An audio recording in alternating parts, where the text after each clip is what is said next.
heads up. So here's the 30-second heads up, and then we'll get started.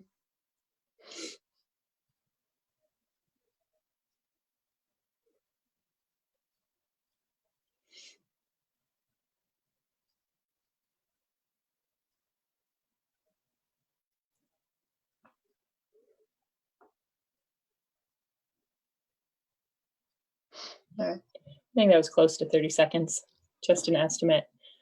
All right, so we'll call the meeting to order at 6:03. So tonight's work session, we have a bunch of items up for discussion. We'll see if Jeff wants to get up. The first section is for updates, beginning with facility use during the pandemic.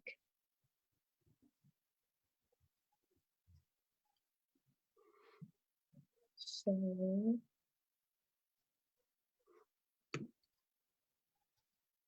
I don't hear Jeff.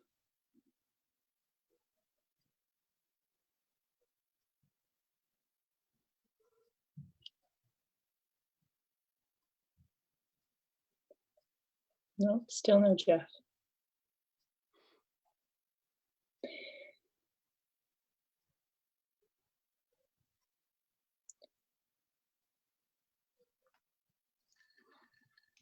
Jeff's gonna come in my office, so we'll share. So just 1 minute, okay? Okay. Sure.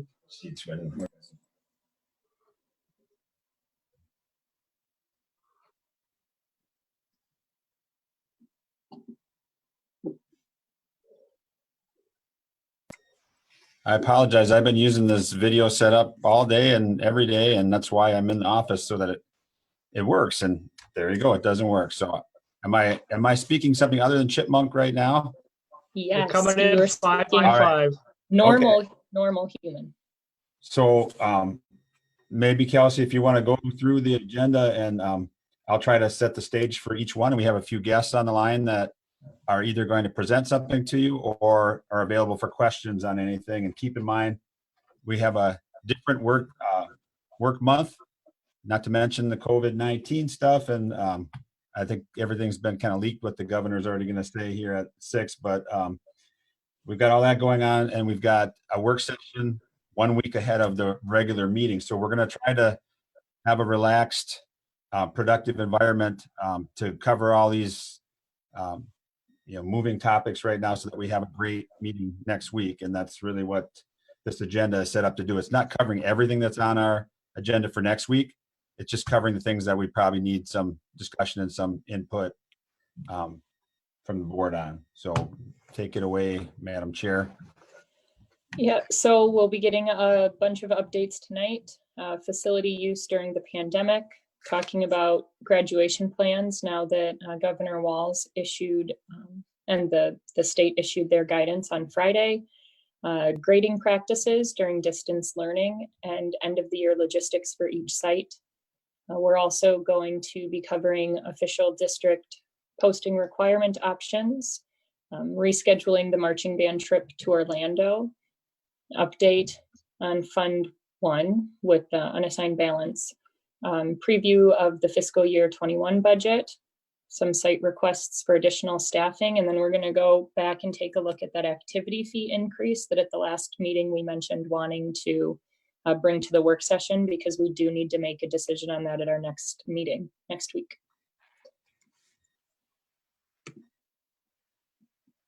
So Jeff, do you want to start kicking off each one here? All right, sounds great. So I just want to give you an update on how we're using the facilities. With the outdoor spaces, we've been really monitoring how people are using those, and are they helpful for the community to have an outlet. Yesterday over at the high school, checking in on the lunch program, I watched 3 people spread out around the track walking and getting exercise. Those are good things for the community, as long as we're not having safety issues. And with a few rare exceptions, it seems like it's been pretty appropriate use. And as Trent has forwarded the Minnesota State High School League guidelines about restrictions on the outdoor spaces as far as athletes go, it seemed like maybe we could put some signage up there reminding people what the rules are, and that we can close down events if we need to. I was kind of concerned that right after we put up signage, some rule is going to change and it's going to make it irrelevant.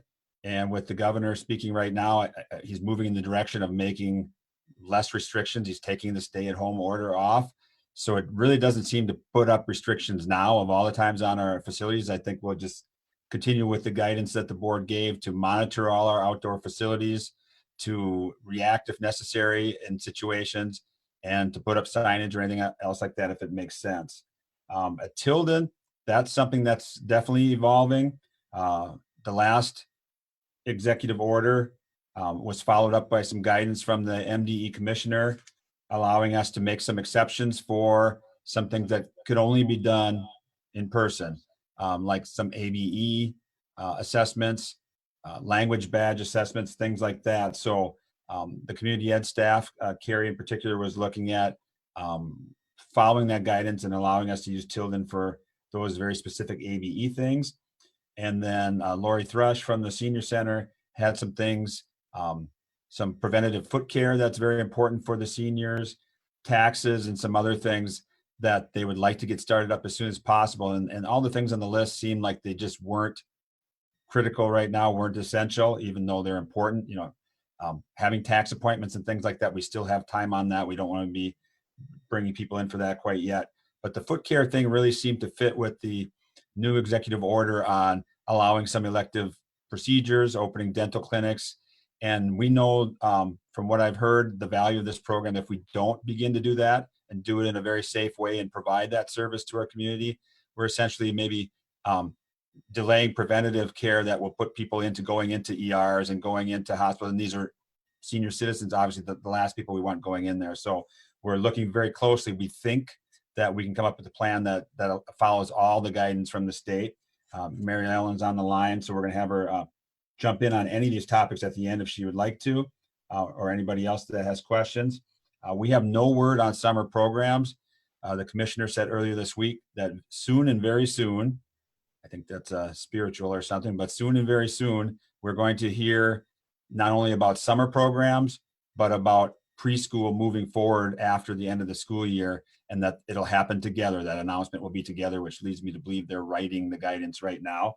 But still today, even though we should be finished planning for summer, we still can't lock into anything for summer yet. So because of that, our elementary principals are recommending that unless something changes this week, on Monday, they will just make a decision not to offer their summer student support programs because they don't believe that a distance learning model is going to be very effective. They also will not have word that they can bring students in. And typically those programs are kind of a break-in process. If we're not given any guidance on how we can modify using those targeted services funds and things like that, it would probably be a big cost to the district that's not going to be funded properly. And participation is probably going to be pretty low if you think June, what kids are coming into school after we just finished the year not in school. So they're waiting. They're going to hold out till Monday to make an announcement on that. Mike is on the line, so at any point he may be talking about credit recovery.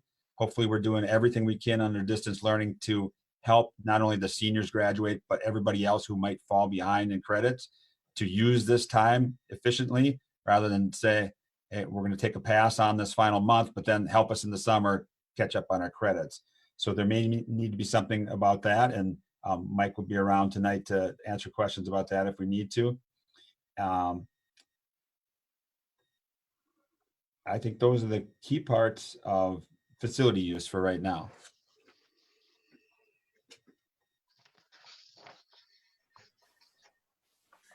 The only other, and I'd like to hear Mary Ellen's take on the foot care. I have bumped into Lori Thrush out in the community, and I know she feels like that's a very important service, like a health related service. And I'd like to see us move forward with that, but I'm curious what Mary Ellen's take on it is.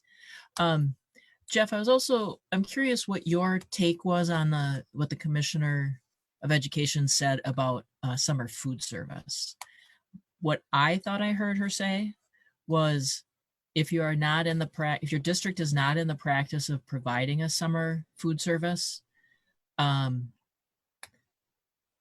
you should take take the time and take the effort to approach your community and people that have historically provided that service and make sure that they're ready. Is that what you heard? And are we doing that level of coordination? Yeah, so back when we first applied for this waiver for the open summer program, which is what we've been running, Michael Manning immediately was looking into, well, then would we continue in the summer if necessary? And at that point, it was determined that because we aren't eligible to provide those programs in the summer unless we do a sit-down type program, on-site service where people come in and either eat on-site or pick up on-site, that we were unlikely to do that unless we get to the point where the community needs that, and the waivers, a waiver would be given to us again as not being eligible to do that, but now we could continue to do that in the summer under some different parameters than the regular summer food program. Michael's take at the time was that there are so many other providers in the community, and he was in contact with them, that they were planning on doing their regular summer food service, that it would not be necessary for us. In fact, we might get in the way of their programs if we jump into it at that point. So we really fit that emergency niche here for the remainder of the school year, and that's really been helping the community. But it sounds like we just get in the way of other people if we try to run something in the summer. And of course, if something changes or some more things are known and it turns out that we could help with that, we can consider that.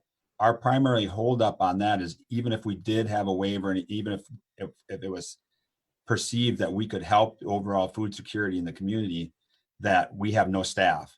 So then we would have to go and hire staff, because our staff is done on June 5th. Right. I think that's a very valid point, and June 5th is shockingly close. And I understand that was Michael's take at the time in March, and it may very well be true. I know that our summer programming for food has not involved the school in the past. I guess what I'm asking is if our current food service director could make that same outreach and evaluation check. Yeah, and obviously, and then if we could get a briefing on that, or just a briefing being like a 2-minute statement at the board session, I'd certainly appreciate that. Yep, and I understand that this is all pending guidance that may or may not be received. Okay. So Jenna's sitting on the other end of her office here, and she acknowledged that we'll have Brittany prepare an update and check back in with those same people and see, especially after news coming out today, if there's anything that's changed, and we can look at that on the 20th as far as a real-time update on that. Oh, that'd be terrific. Thanks so much. Okay, so do we have any other questions about the facility use? Or anything on that topic? Okay, otherwise we'll move into graduation, and there is a link. Kelsey, I did ask just to have an assessment from Mary Ellen at the end of that session, or at the end of that topic. We could get that. Oh, correct, about the foot program. Foot care. So I've talked with Lori and looked at her notes. I haven't gone bit by bit through everything, but I think it is actually a very essential service that is needed for these seniors. There are people that have not had their foot care done since January. This is not painting nails. This is trimming toenails that can get ingrown and create a lot of problems for seniors. So it is a very valuable service that actually the clinic actually refers people to our service that we provide. So it really is a very essential service. There's a person that's going to be building a shield that when the person is seated in the chair, there'll be a shield in front of them between the person and the nurse. And so we're going to be really, so when they talked about the parameters that you put into place, they talk about making it predictable and that you're able to maintain all of the distancing, and then you would be doing screening ahead of time before the person even walked in the building. So all of those things would be in place, and it would be very well managed, I believe, for that. And it's one person at a time that would do a clean in between, really thinking through that whole process. So I think it's very, very doable, and I strongly encourage that this be allowed to move forward. Mary Ellen, do you have any idea what the numbers are per month? I know that, I think there's quite a number of seniors that go there, but I didn't know if you had any idea at all. I'm not in charge of the program. I don't know. I do see people there. It's full. And the nurses are there at least 3 days a week. I don't know how long it takes. I don't know how long the appointment is. So if anything, because of the added cleaning process, we won't be able to serve as many people, which will also make it a little more complicated as well. But the nurses are willing to do it. They've got masks. They've got the cleaning plan in place. I think it can work. I think it would be able to work well. Yeah, it seems to me that it's a much needed service and it should continue if possible. All right. Thank you for that. Lisa's given the thumbs up. All right. Were there any other questions? All right. So then we'll move on to graduation, and we do have the school graduation guidance, and then also the idea for graduation that Mike is going to discuss tonight. Posted on So I'll board set book. this up quick before I switch back to a computer that we think is ready here and I'll listen to what Mike is sharing. We met with that board subcommittee. Essentially, it was an emergency meeting because of the news, the guidance that came out on Friday regarding graduations and how that upset so many districts' plans. There was also a MSBA conference, a video conference held with the Commissioner of Education, and that was there was a lot of frustration on the part of school board members and school administrators with the changes and the lack of specifics. And so one of the things that did come up in that meeting through the frustration was Terry Morrow, the attorney that works for MSBA, offered to help, kind of clarify the legalities. People were asking a lot of questions. What if we defy the guidance? What if we take our own responsibility for our decisions, et cetera, et cetera? And I think Terry sensed that he should offer something to provide something a little on the legal guidance side. And so that is something that you probably all board members received a notice in your email today. If you didn't, I can forward it to you. There will be another video conference with Terry Morrow from MSBA Thursday. That's tomorrow at 1 p.m. So if you don't have that in your inbox for your school email, let me know and I'll forward that to you, because that might be something that you want to hear our plan tonight and then ask questions or double check on that, because there's a great concern of not following the guidance and where that puts us from a liability perspective. And so I know Mike and team have really taken the spirit of the guidance from the governor and from MDE and have come together with a plan that they think is, got a lot of merit for being the best available. And we'll turn that over to Mike to lead you through that. Great, thank you. I appreciate the opportunity to talk with you today, and had a great meeting yesterday with Kelsey, Scott, and Dave as we collectively got together to collaborate. And from our perspectives, how can we come up with a plan? Number one, we want it to be safe. We want it to follow the guidance that's given. We want it to be something that Hastings can be proud of and our students really deserve, knowing that it's going to be different. We saw right away, and it's really on the guidance if you've seen it, they're just really highlighting no stadiums. And as important as Todd Field is to this community and our graduates, that is not going to be part of our specific graduation plan. That is something, if we're able to get the class of 2020 together at a time when it's safe to do so, and guidance says, go ahead and do it, we really want to do that and give the community an opportunity to rally around them. That might mean this fall at the halftime of a football game. It might mean at a time at a later date, but there really is that strong connection to the center of town and history. But we all believe that we were given guidance and we're not going to go against that. There's a range of, there's a range of options, if you will, that you can always take a look at. They did provide some guidance on a few of those if you really worked hard at. What we really recommended and started talking with our ad hoc committee about was the graduation parade, which would allow students and families to be in a vehicle together and come on campus and to be recognized and have their name read. We really believe there's a strong connection with parents this time, just because they've been supporting us and they've been co-teaching, and we wanted to include parents. We also wanted to provide an environment that was safe and that also had a connection to campus. I don't think that any of us really wanted a complete virtual graduation.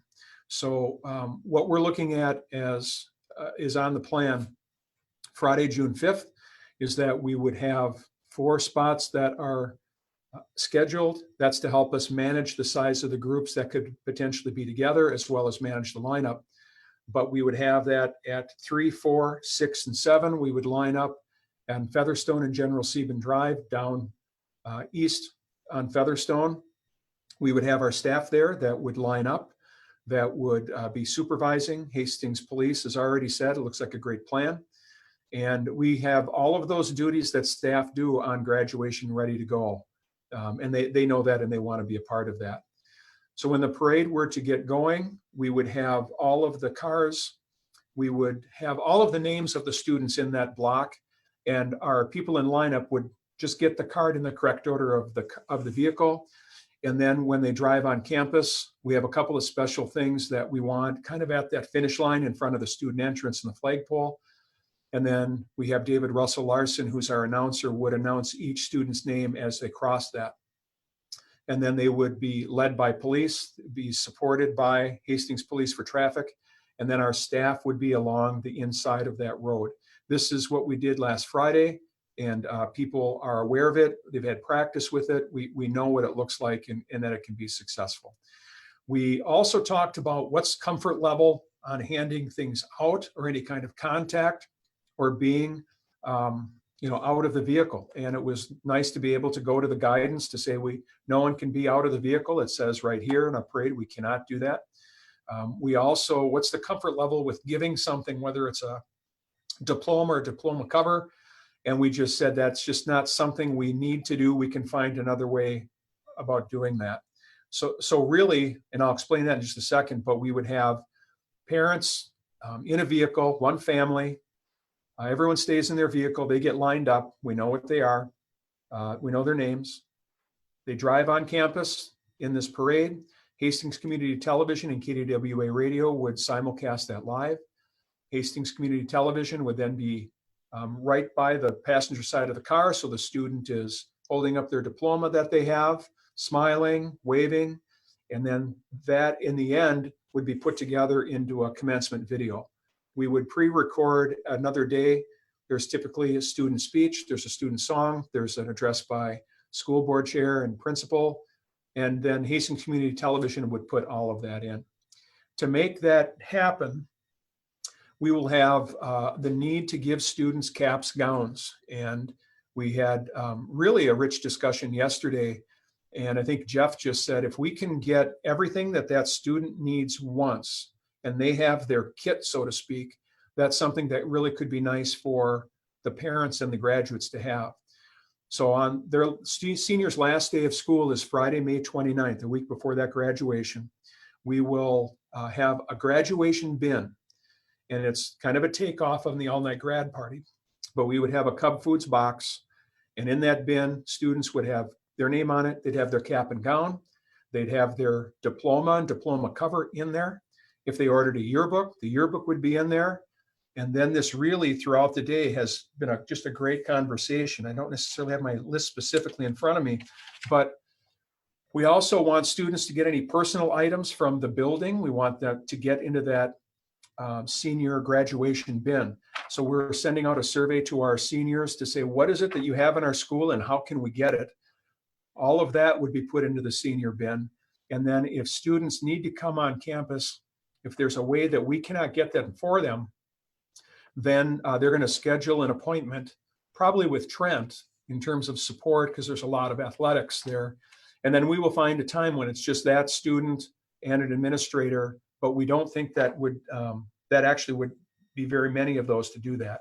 But also in that senior graduation bin, there'd be the senior t-shirt, any National Honor Society stoles, graduate with honors plaques. I mean, it really is a neat graduation bin, which causes us to have grades due a week before, and that's something we'll work with our staff on. There's senior banners. The senior banner, it's a 2-foot by 3-foot banner that between the parents, staff, and really Chris Hughesby as our assistant principal with seniors, we've created a banner for every high school graduate with their graduation picture, their name on it, and those will be attached to the outfield fence of Schaefer Field, so people can drive by on Highway 55. You're seeing a lot of that happen in small, large towns in some way, shape, or form. Then on the May 29th, when seniors would pick up their graduation bin, that banner would be there with instructions to put that on the passenger side of your vehicle. So as you're going by the camera with Hastings Community Television, that there would be that visual as well. On that May 29th date where the seniors would go through, they'd stay in their vehicles. So the first station, they'd pick up that graduation bin. They'd continue through our parking lot where they drop off books and Chromebooks, and we'd have staff there to make sure they manage that. Then they would continue and get one of the lunches that the cooks want to provide and dress fun for them. And then they would leave campus and no one would leave vehicles. So we think that this is a special event. It isn't just something where we're just gonna, not just because we know some districts are doing that, but it's not completely virtual. This is where they can be in their caps and gowns, they can be seen, they can be on campus differently. And then to commemorate that, we'll have Hastings Community Television make a video after the fact. All right, thank you. Do we have any questions for Mike regarding this? I imagine there's probably a couple. Lisa? Yeah, a couple. One, with regard to the video, I presume we would make a copy available or give a copy to all the graduates eventually, or make it available someplace. This would be a YouTube link sent out for the YouTube. entire community. It's really Okay. seen as a celebration video for the entire community. Okay. All right. Proposing maybe Hastings Community TV would, or who's ever preparing it, it might be something that a family wants to purchase. So maybe that becomes a thing. Sure. And this is great. This is giving off graduation, and thank you for taking the time to do the meeting the other day. I appreciated the time that I could even just listen. I presume there'll be another sort of similar plan to get back supplies from all of the other non-senior students. Yeah, we Is that actually coming have that. separately? We have that on our agenda later on, is talking. no, I Is don't that know part where of this the is end of the going. year at each The site item? logistics. Is that what I that believe so. entailed? Mhm. Okay, all right. Okay, I hate to be the one that says this. How about adverse weather on either one of those days? Windshield wipers. And big umbrellas? I'm less concerned. I'm not that concerned about the cars. Right. I'm a little concerned about Hastings Community TV's equipment Right. and So and we all the talked about fine that. hairdos that staff will have standing Sure, so outside. we talked about that. Knowing the, our certainly traditions don't always have to continue, and graduation does not have to be on Friday evening, but there's a lot of people that plan to be in Hastings for graduation. And one of the reasons we picked the times is that there might be, depending upon social distancing guidelines that I think we're learning right now, families might be at a graduate's home and have dinner around the time they're in the parade. So it might be that it's mom, dad, and brother and graduate, but there's grandma and grandpa that are watching it live on Hastings Community Television, and then they have dinner either before their parade or after their parade. We do have a number of tents, cross-country running and skiing tents we could put people under. So our intent would be to have it on June 5th, if at all possible. At least that's our plan. I think the same would be true on the seniors' last day, as best we could. I think then if you start getting into that week past, or if you have graduation parties, depending on what they look like for families that are relying on that cap and gown for Saturday and Sunday, what would that be, May 30th and 31st? We'd like to continue those and use plastic bags if at all possible. But that's where we've gotten so far, is to try to not have a rain date. Okay. Brian? Mike, in terms of because of some, obviously the social distancing guidelines, which I'm anticipating will be in place for a long time to come, what are we considering doing for those students that may be homeless or they may not be able to get a ride, or have we considered something along the lines for those?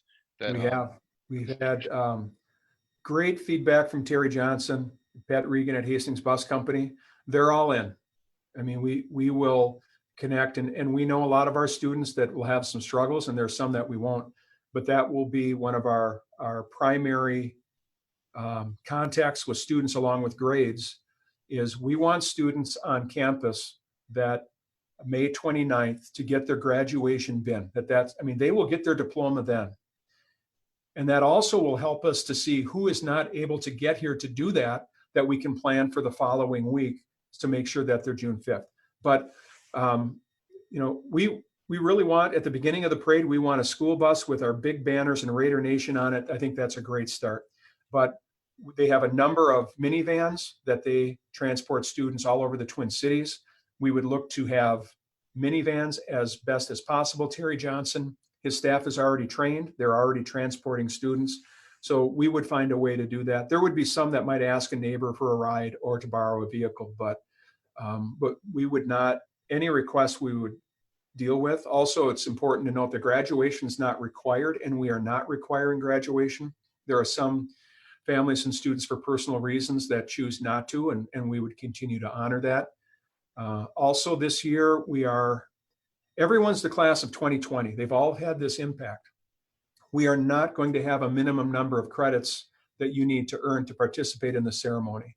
That normally you have to be within 2 credits to participate. I know some schools you have to have all credits.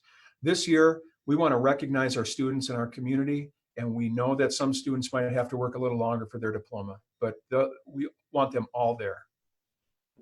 Right, and just to confirm, just now you had mentioned that you would see during that senior drive-through day, the kids who may have difficulty getting a vehicle and getting there.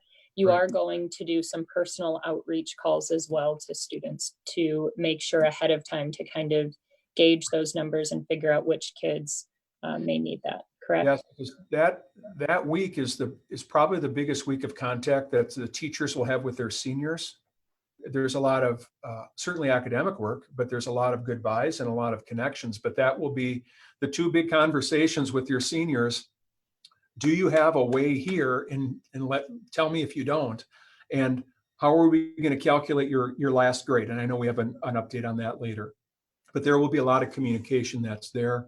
And for those that we're not hearing from, and there are students that we're not hearing from, then we have our principals and counselors trying to connect with them and parents right now.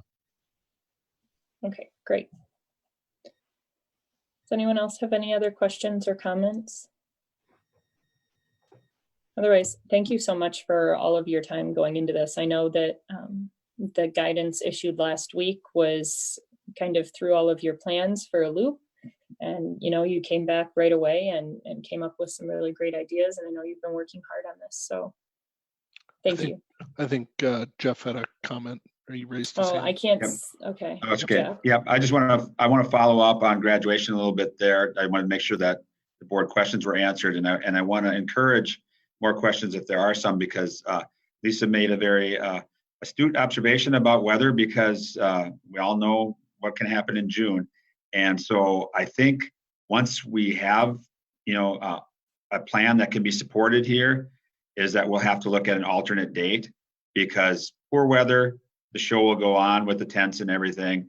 Obviously severe weather, we'd see that coming the vast majority of the time, and would just have to postpone and go to an alternate date to try to pull this off. We obviously can't do this in severe weather.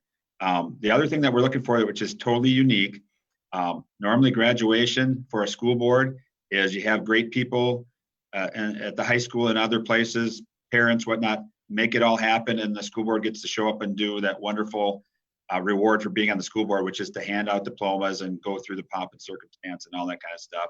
It's going to be a little bit different this year.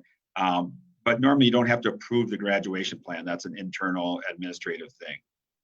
Because there is so much stress out there in the state and probably across the country graduation. And I don't even mean to be flippant in saying this, but based on that MSBA call or MSBA conference, I'm expecting that we'll be hearing about the equivalent of road rage. We'll be hearing about graduation rage of people so upset with the decisions that are being made and the impact, the perceived impact, that it's difficult for our admin and the other support staff participating in graduation to put their heart and soul in this if they think there's one or two board directors who don't approve of the plan, have reservations about the plan, and will be their sounding board and their person to listen to and nod their head that, yep, we agree that was a dumb idea.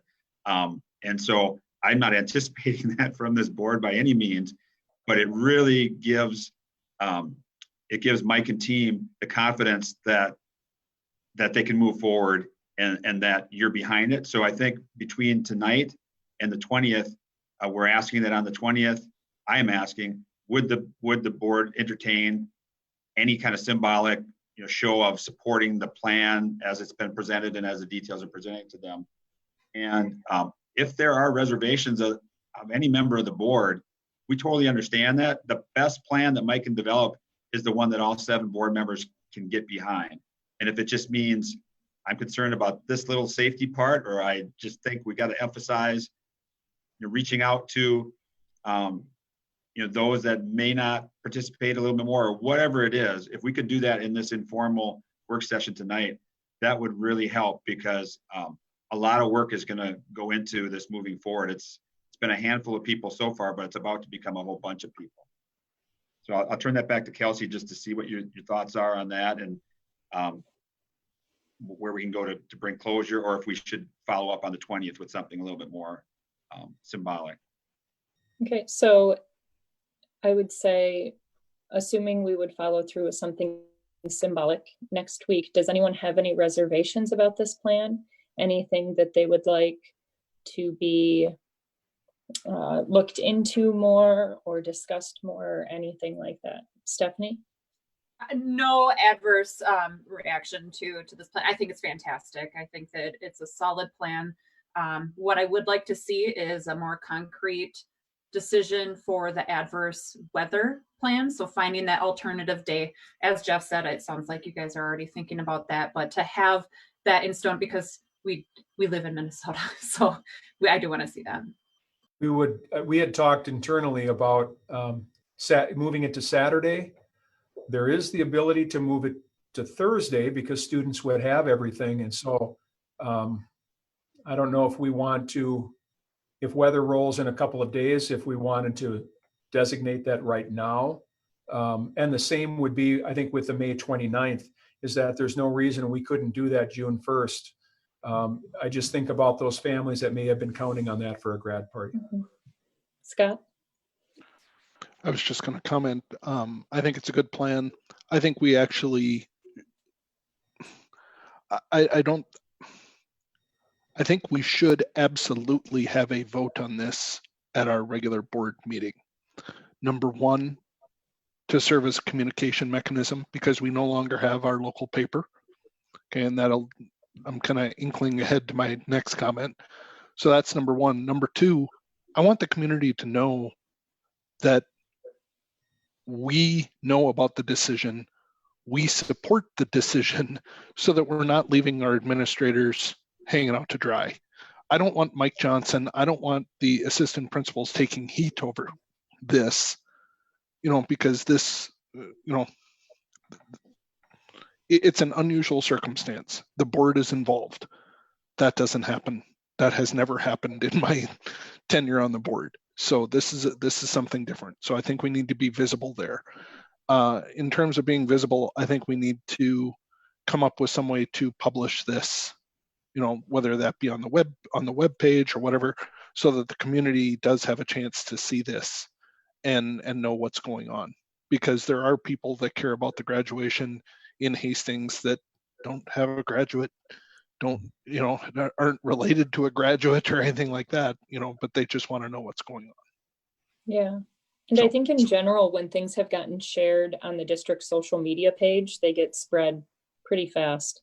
So, I mean, sharing it on the website, sharing it to our Facebook page, that will connect with a lot of people. Maybe connecting with KDWA on it as well would be good. I know they had already reached out to me last week on Friday and wanted to know if we had a plan yet. And I said we hadn't had a chance to discuss it. So I'm sure they will be reaching out again and would be happy to discuss that with you or whoever wants to talk to them about it.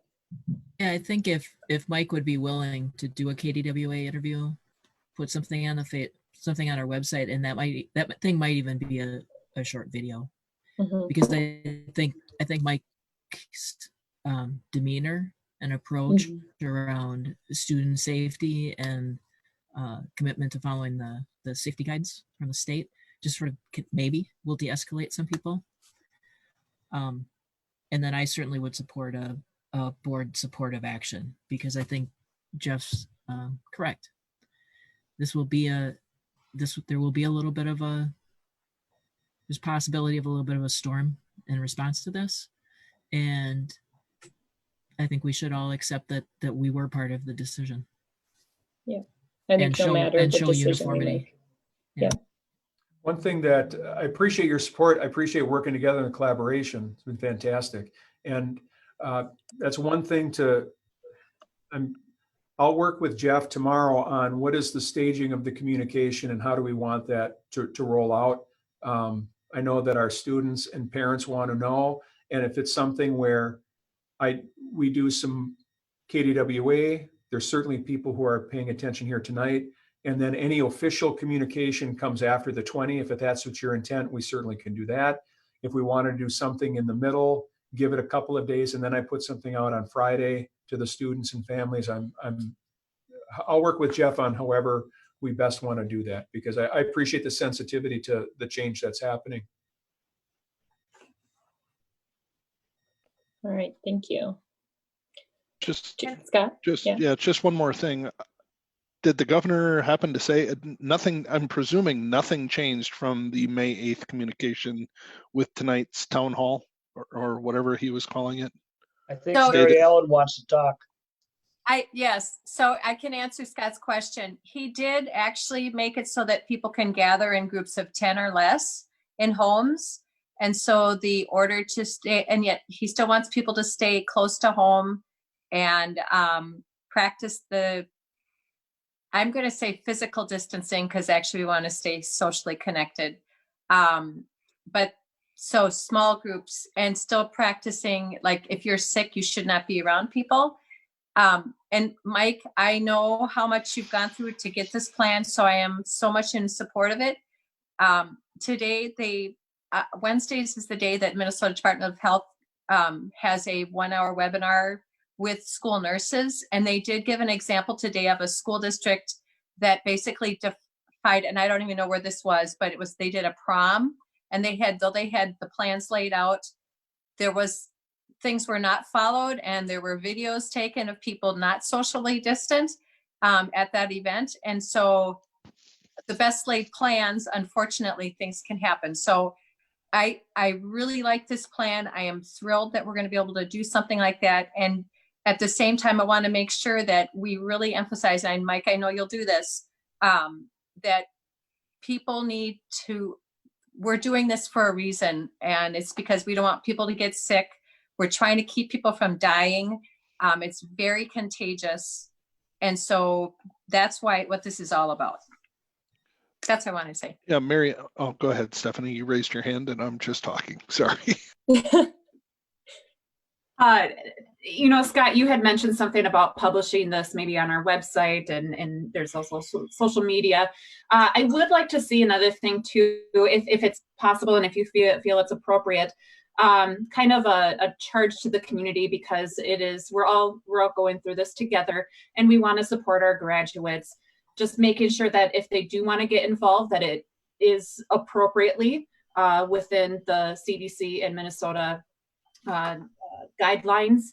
And maybe, I don't know if it's something that we can work on ways that the community can support our graduates. I'm just concerned that if we do this parade, we'll have community members. They may be in a group of 10, but it's still not within their home. So we just need to make sure that we're communicating that, yes, we want your support, but please do not break the rules. Yeah, I think that is an important point. So just things to think through before next week on Wednesday, but I'm not hearing any concerns about supporting this plan. Does anyone, I'm looking for me heads. All right. No, it So- has my support. And it has mine. I think it's an idea that is going to work. I like it too. Brian? I already voiced my one thing. As long as we're not leaving any kids out that want to be a part of it, I'm good. I'm good. Yep, that's my biggest concern as well. And I mean, you have already mentioned how you'll be making those phone calls, and so I feel good with it too. So thank you again for all of the work you've done on this. So I have to scroll screens now to make sure no one's raising hands apparently. All right, so it looks like we're good. Thanks for the support, Jeff. You and I will talk, and you'll probably see me later in the meeting. Thank you. All right, thanks, Mike. Yeah, Mike, there might be a few more questions for you yet. What I know there are, so hang in there. Yep. Okay. All right. So then next on our agenda is the distance learning grading practices. So this one might go quicker, other than just answering questions. We've shared with you, attached in board book, the plan that was just finalized into a summary today from our teaching and learning director, Jen Reichel, and just everybody that's been working with her on the Hastings version of grading for distance learning. And then we've also attached the MDE guidelines on that, so you can reference how they work within the context of that to come up with the Hastings customized version. So there are some things in there that do modify the student handbooks that were approved by the school board. Student handbooks take the weight of policy because they're approved by the board. So if we're going to change anything in grading and there could be a dispute later, we have to modify that. So we will prepare the appropriate recommendation for a motion to make the modifications to the handbook based on what's in that plan. We just want to hear first if you're comfortable with what the team has come up with. Obviously, the emphasis is on doing no harm to students who had no control over this, using kind of more of an average of their work, creating options where necessary, and doing, pass, no credit, if that's a better choice. So you've got the plan, and you could certainly soak it in all the way up through the 20th. But if you have first glance, first impression questions, we can certainly handle those tonight. And there might be some other people listening on the call who can answer specific questions about their sites as well. I had a quick comment. I do really like that you've given kind of the option for parents and students to choose whether they would like to do the pass no grade versus the traditional A through D, because we know some students have really struggled with distance learning, and that will be reflected in their grades. And we also know that some students are working on increasing their GPAs, and so this still allows them to kind of be able to do that if they were having a really good semester and have been able to continue that. So I like that flexibility is there. I'm just wanting to make sure, how are we communicating with parents and students to make sure that they are aware of when the choices would need to be made by, that there is a choice that they can consider, and make sure that they have all the details about that so they can make the best decision for themselves. And once again, that's exactly why we're presenting it tonight, so that there are concerns, or if the board does want us to emphasize something or modify something before you see it on the 20th, we could certainly start making those adjustments now. This summary that is the Hastings customized version, there is much more depth to it. This is just a summary, and each site will have its own refined version of that. And then each site will communicate to parents as soon as they feel like they've, got the blessing of the board to move forward. And so we'll do that 20th as a formal process of modifying the handbooks. But really, they'd like to start shaping up their communication and everything based on what they're hearing from you tonight. You certainly can still ask questions and have input right through the 20th through our normal, parliamentary procedure, but you're giving them a head start if you give any feedback in any direction tonight as well. Kelsey, I can Lisa? answer your question Oh, about she is. process. Oh, okay. Each of our levels has had a conversation about how that would be communicated. Our elementaries, we know that we have that there's not necessarily going to be a choice like there is at the secondary level, knowing that we have accumulated evidence from kiddos from January through March that hasn't been reported in report cards. And so we're going to lean into that evidence. And then if students have done some work in this distance learning that shows additional evidence that would push them to a higher level of proficiency, we're going to honor that. But there won't be any students who will earn a lower mark on their report card, if you will, due to distance learning at the elementary. At our middle school and high school, teachers will be reaching out to students. So at the middle school, our advisory teachers will be connecting with students and families, letting them know about the choice, and then inviting students and parents to connect directly with the teacher whose grade they want to shift. At our high school, each of our teachers are going to be connecting with kiddos and in some cases recommending, hey, this would be a good way for you to go, or this might be a better option for you. But ultimately the choice is up to students. And we know that that teacher to kiddo or teacher to family is how it's going to happen at our secondary levels as well. All right, thank you. Lisa, I saw you had a question. Yeah, no, I just had a general request to hear a kind of a summative statement from Jen, because I know she's got the boots on the ground working on this, and to make sure that there wasn't any underlying supportive pieces that she felt it was important for us to know. Thanks, Brian? Lisa. Yeah, I guess I would like to say that our team has really come together to have some important discussions, and we know that grading practices, the way that we do things in our system, much like any system, are always under scrutiny. And I think this COVID situation has really given us a catalyst to have some ongoing conversations, particularly through that lens of equity and ensuring that our grades are representative of how kids are showing proficiency in their learning, and not necessarily be, as a compensation, if you will, for compliance. And so we're really eager to continue this conversation, but know that in this finite window, the goal was, as Jeff said, really do no harm and offer options that allow for every kid to walk away with the best case scenario. Thank you. Yeah, this reminds me of college, where you can pick, if there's a class you want to audit, or you get to pick the choice of if you want the grade or if you want to take it pass fail, where your strengths are, and how it's going for you. But I know Brian had a comment, and then we'll pop back up to Lisa. Yeah, Jen, real quick. How are you guys? I get you with the engaging at the high school level, the teachers. How are you guys engaging the counselors as well in terms of this? The reason I'm asking specifically is because I know just from the experience of my son. Now, granted, he's a freshman in college, but it's a very similar scenario. And there was time spent with their advisors within their major saying, hey, if I were to go past, what would be the impact, these ripple effects? Because the teachers may not know what a counselor's advice for college knows.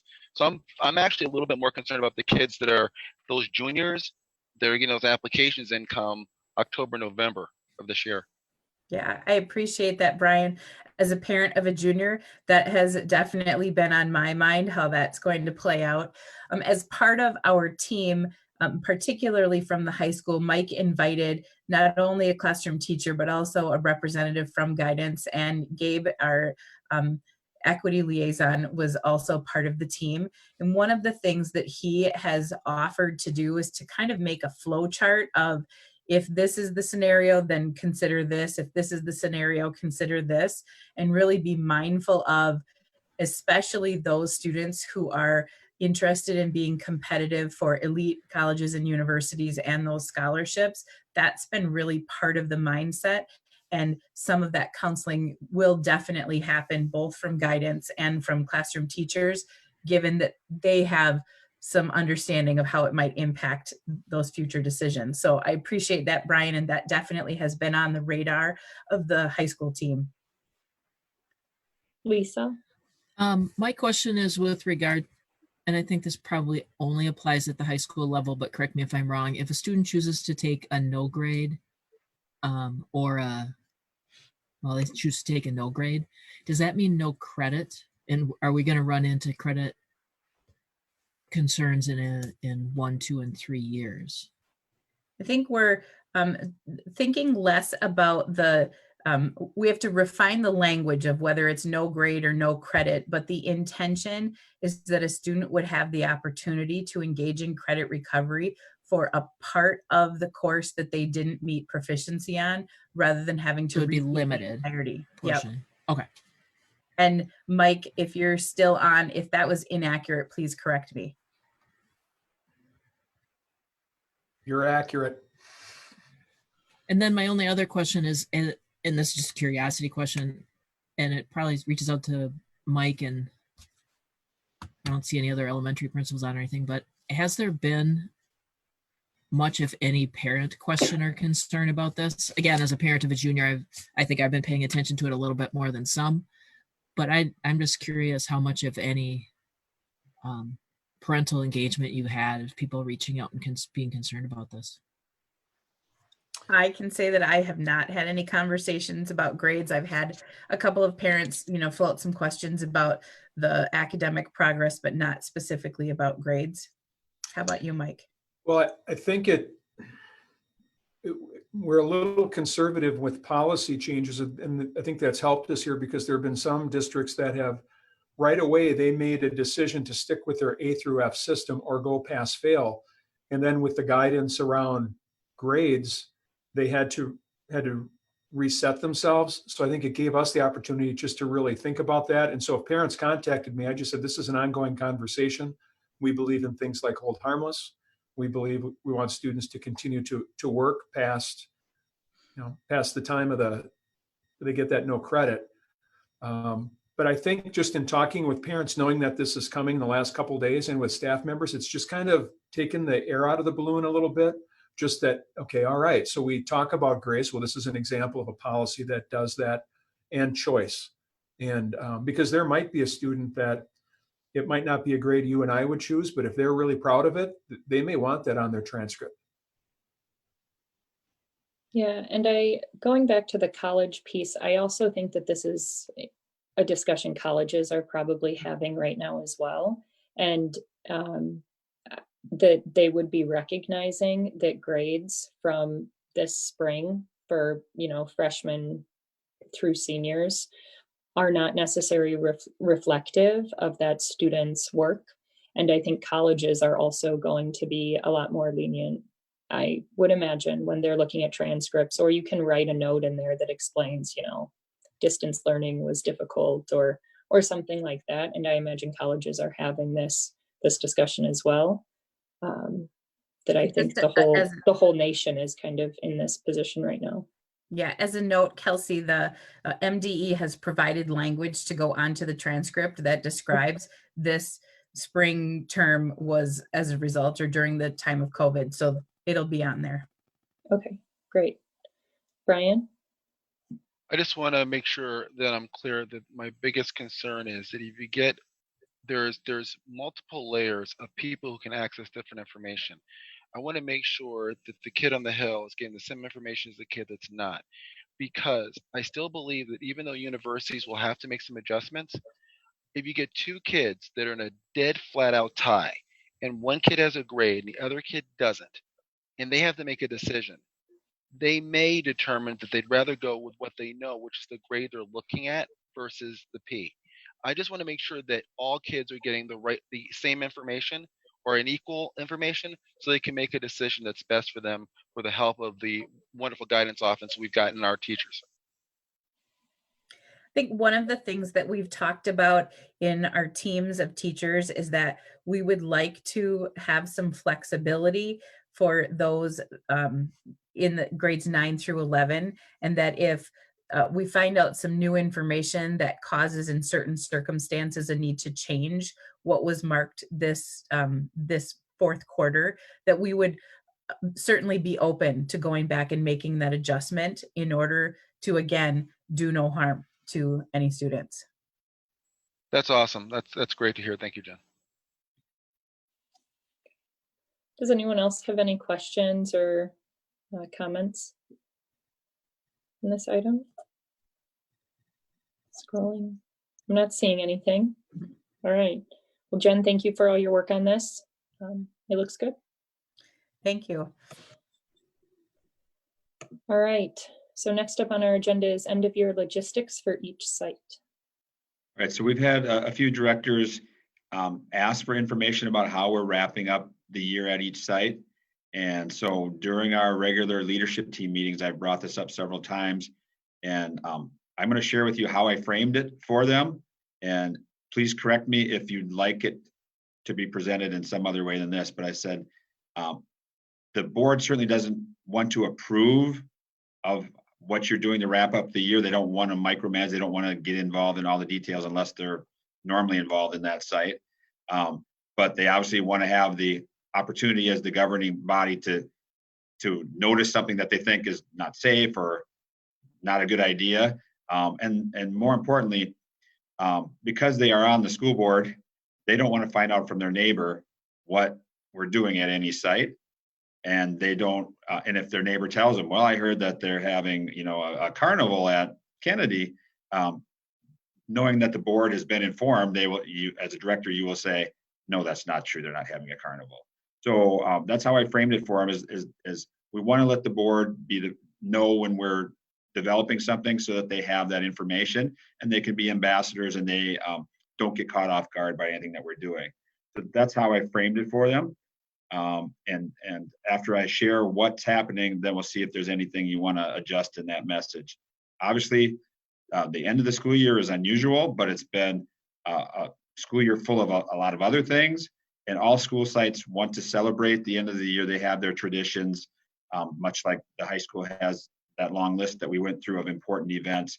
All the sites have something that they like to do to celebrate and bring closure to the year. And they need to collect things. They need to get belongings back out to people, and they need to deal with technology even more so because we got a lot of technology out into the hands of students. So I'm going to share where the elementary principals are at right now. I told them that I'd be giving you an update today and that they didn't have to have their final plan for today, but I'd tell you where it's at and I will keep you updated. And you know that if it's important, I'll tell you 5 minutes after it happens, even if it's, Saturday night. So we'll keep you posted as these evolve. Right now, elementary is looking at, they would like to do some type of drive-through celebration at their sites. And they're going to use all the guidelines that are available and try to make it fun and safe. And like I said, give you a heads up so that something you don't like about it, you can certainly ask questions and give feedback before they get too far into it. They need to get yearbooks and things like that out to kids. They need to get their personal belongings and their school supplies and stuff out to kids. They all know how to do that by now because they were doing that in March already, doing those exchanges. And also our technology, the plan was that we need our technology back so we can inventory it. We can make sure it's operational and updated for the next school year. And of course, when we handle technology, we've got some guidelines for doing it safely, which requires a little bit of time. And what we received in our last guidance from MDE was they were really emphasizing, try to get the technology out to the kids in the summer. They're already, falling behind because of distance learning. They're not having their normal growth. So maybe we'll get a little bit more enrichment and maybe a little personal growth happening too in the summer if kids who don't normally have technology have that still through the summer. And that makes a lot of sense. And so Missy's team is really kind of reevaluated, taking that into the spirit of that. And what they're coming up with is a modified plan where we do need to get our stuff back at some point in the summer and do what we need to do with it and get it back out to kids. So whether they do it right away at one school or do it a little bit later or how they issue it, those plans are going to be evolved, but they're going to do everything that they need to and make an emphasis on getting the technology back out because technology becomes obsolete before it wears out unless you misuse it. And so other than doing what we need to do with it, there's no advantage to having it on the shelves in the school. Kids might as well be using it and trying to maybe minimize that gap that's emerging because of the spring. So that's what's happening at those schools. Middle school has some traditions and things. They haven't sent me kind of their preview of what that is yet, but Steve's been in on the conversations about wanting to have some of their traditions too. And we talked about the district itself recognizing retirees and things like that, things that would normally happen that now aren't happening. And so our goal is to have one master calendar of everything that's happening with those celebrations and recognitions through the year. Make sure nobody's stepping on anybody else's toes and that the board is well aware of it. And when we've ironed out all the wrinkles, then we make that public too, so the public knows all these good things that, the positive spin we're trying to put on the end of the year, because that is so important no matter what circumstances we're under. So that's kind of the update on where we're at with that. What's your timeline, Jeff, for putting that first the calendar together and then looking for feedback or response, or at least letting us know? So I presume Deanna most of this has. No, go ahead and finish, please. No, I was gonna say, I presume most of this has to happen yet in May. Yeah, very quickly. Our last meeting, I think, was Monday as far as the leadership team. Days are kind of blending together, but Monday, Deanna is pulling together a little quick committee to build that calendar and run it by the entire leadership team. So I would imagine by the end of the week, we have that calendar and we kind of have at least the preliminary plan for what each site is doing, and we can get that out to you for any feedback. And our each site is so good at communicating that sometimes they get it out so fast that you see it maybe after the families see it or at the same time the families see it. And we've asked them to slow down just long enough so that the board can see it and be another pair of eyes and ears to give feedback on it before it then goes out to the public. And also it gives you as board directors a chance that if somebody calls you up and asks you a question, you don't have to say, hey, I'll get back to you after I've looked at the plan. You've already got a heads up on what the plan is.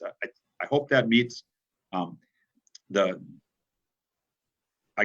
spirit of what those requests were from directors. And like I said, we can adjust this as I hear from you right now. Well, I certainly think that our school board meeting next Wednesday would provide just a perfect opportunity to hear the calendar. I feel like with all the feedback given on graduation and guidance about what we do and do not accept there, or what our base values are, I'm not sure we'd have huge questions as long as everybody stays within those guidelines. But I do think it'd be nice to have a sense of when things are happening. I know I got a little surprised by the middle school stuff pickup, which I only heard positive things about, but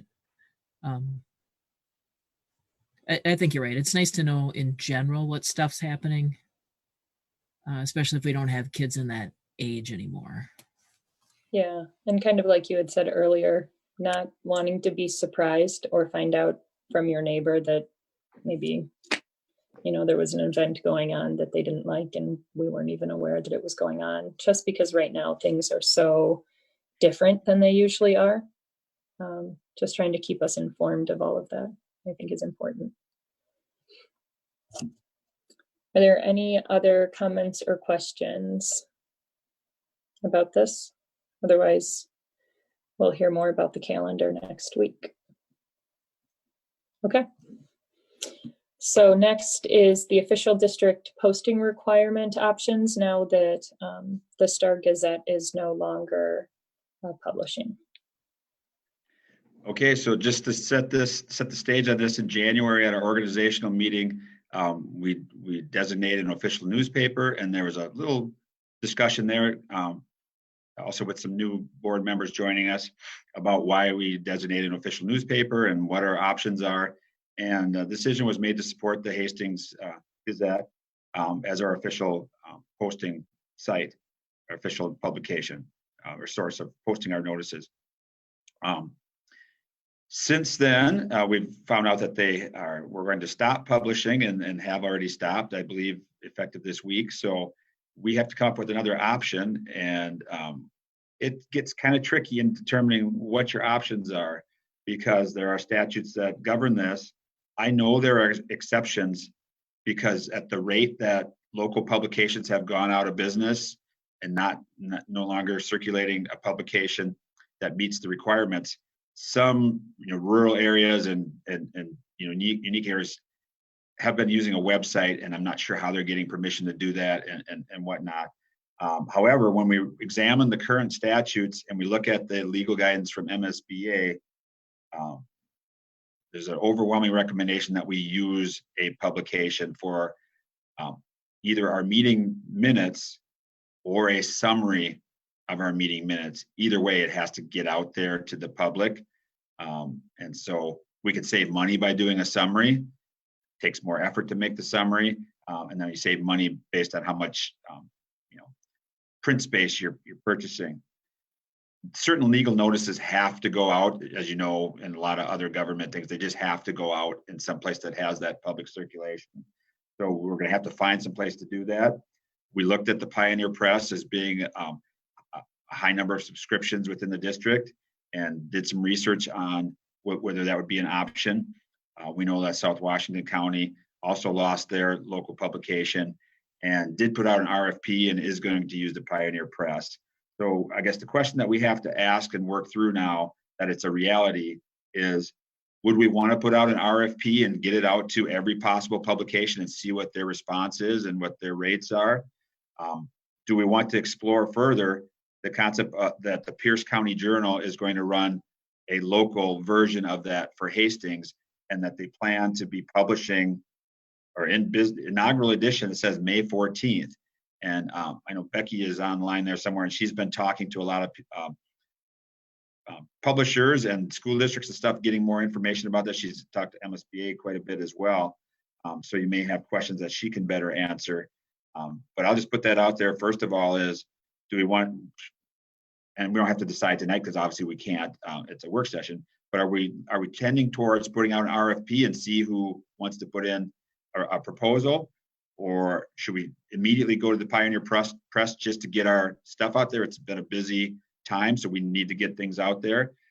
Or should we really dig into, is this local journal really publishing something, and can they get out tonight's, tonight's, but the 20th, our postings from the 20th and the things that have to get out that are of immediate needs. So I'll stop there. That's the scenario, and we'll work through this at the pace that you like to.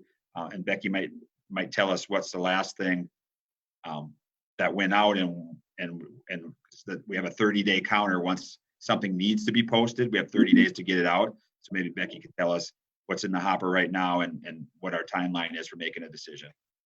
Yeah, if we can hear from Becky first, and then Scott and Dave, I know you have something to say. I was more just waving than actually needing to say anything. So as far as what needs to get published, any kind of bids that we still have pending, we need to be able to publish those right away. Otherwise, it puts back the bidding schedule, which then is obviously going to delay everything. We also have our meeting minutes. So I think right now I may just have one actually instead of 10. So, and those need to be published immediately after they've been approved. So as far as it goes for the actual making the decision on who you're going to go with for the legal publications, the thing that came up, and that's kind of the hang up for everybody who's in this position, is that according to state legislature, for an area our size, we need to have at least 400 subscriptions of any particular publication in order to use them for our legal publisher. So that's why a lot of people have been going with the Pioneer Press. What I've heard from some people is that they have found that the prices weren't far off of what they were already paying for local publishers. So I did reach out to what is going to be the new local paper. And obviously they do not have 400 subscriptions yet. He's hoping, John is the person I spoke to, he's hoping to be up to 1,000 subscriptions, in the next month or two. But that's not a guarantee. So All right, thanks. that's what I have to say. All right, Scott. Yeah, I was just going to comment. I don't think it hurts to put out an RFP for something like this, but given that the new whatever that local paper is going to be called isn't going to be up and running in a time frame that we need it, we might kind of be in a box here with the Pioneer Press. What are the procedures for changing the publication mid-year? Because normally we do this at the organizational meeting at the beginning of the year. So if we get 2 months down the line and this new place has enough of a subscription base that we can switch to them, and what does that look like? I guess my main concern is, and Becky, you kind of set that aside for me, so thank you for that, is around the pricing for this. I mean, so that's my thoughts. Yeah, so the process, Scott, is administratively, we can get something out in an eligible publication as we need to, so we're fulfilling our requirements.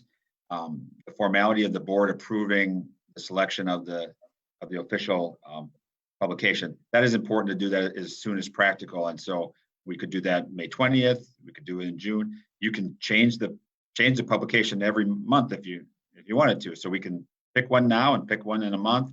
For the same reasons we chose to support the Hastings Gazette, might also be why we want to support that journal, the local Hastings version of the journal. But I don't know what came out today. I didn't check to see that they said they were publishing something on the 14th. I didn't check to see where it's at. So obviously they can't fulfill that immediate need. So if we want to switch to them later, we could. We still have time to do an RFP because we can just post everything we have to right now in the Pioneer Press and be done with it while we wait for a response to an RFP. All right, thanks. Becky, did you say that was called the Pierce County Journal? Pierce County Journal? Yeah, the journal. Yes. It's the publisher of the Pierce County Journal. Okay. We have any idea what South Wash paid? Yep, we do. I could send you their document where they accepted the proposal of.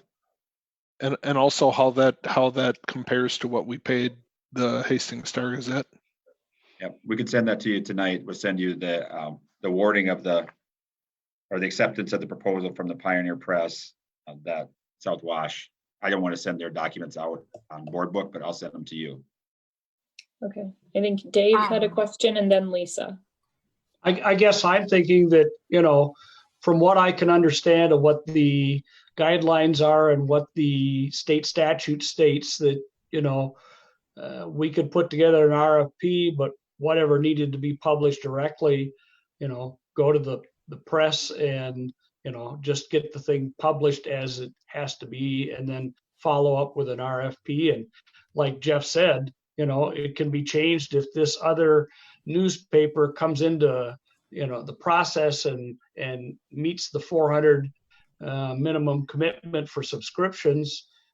We can say, okay, hey, can you do that for us too? And what's your price? I do agree with what Scott said, that we need to know what the pricing is. What did the city of Hastings do? Because they're using the press. And what did South Wash end up with? If we could find out, get some ideas what this is really going to cost us moving forward. But also the RFP would give us information as people want to commit to that and give us price.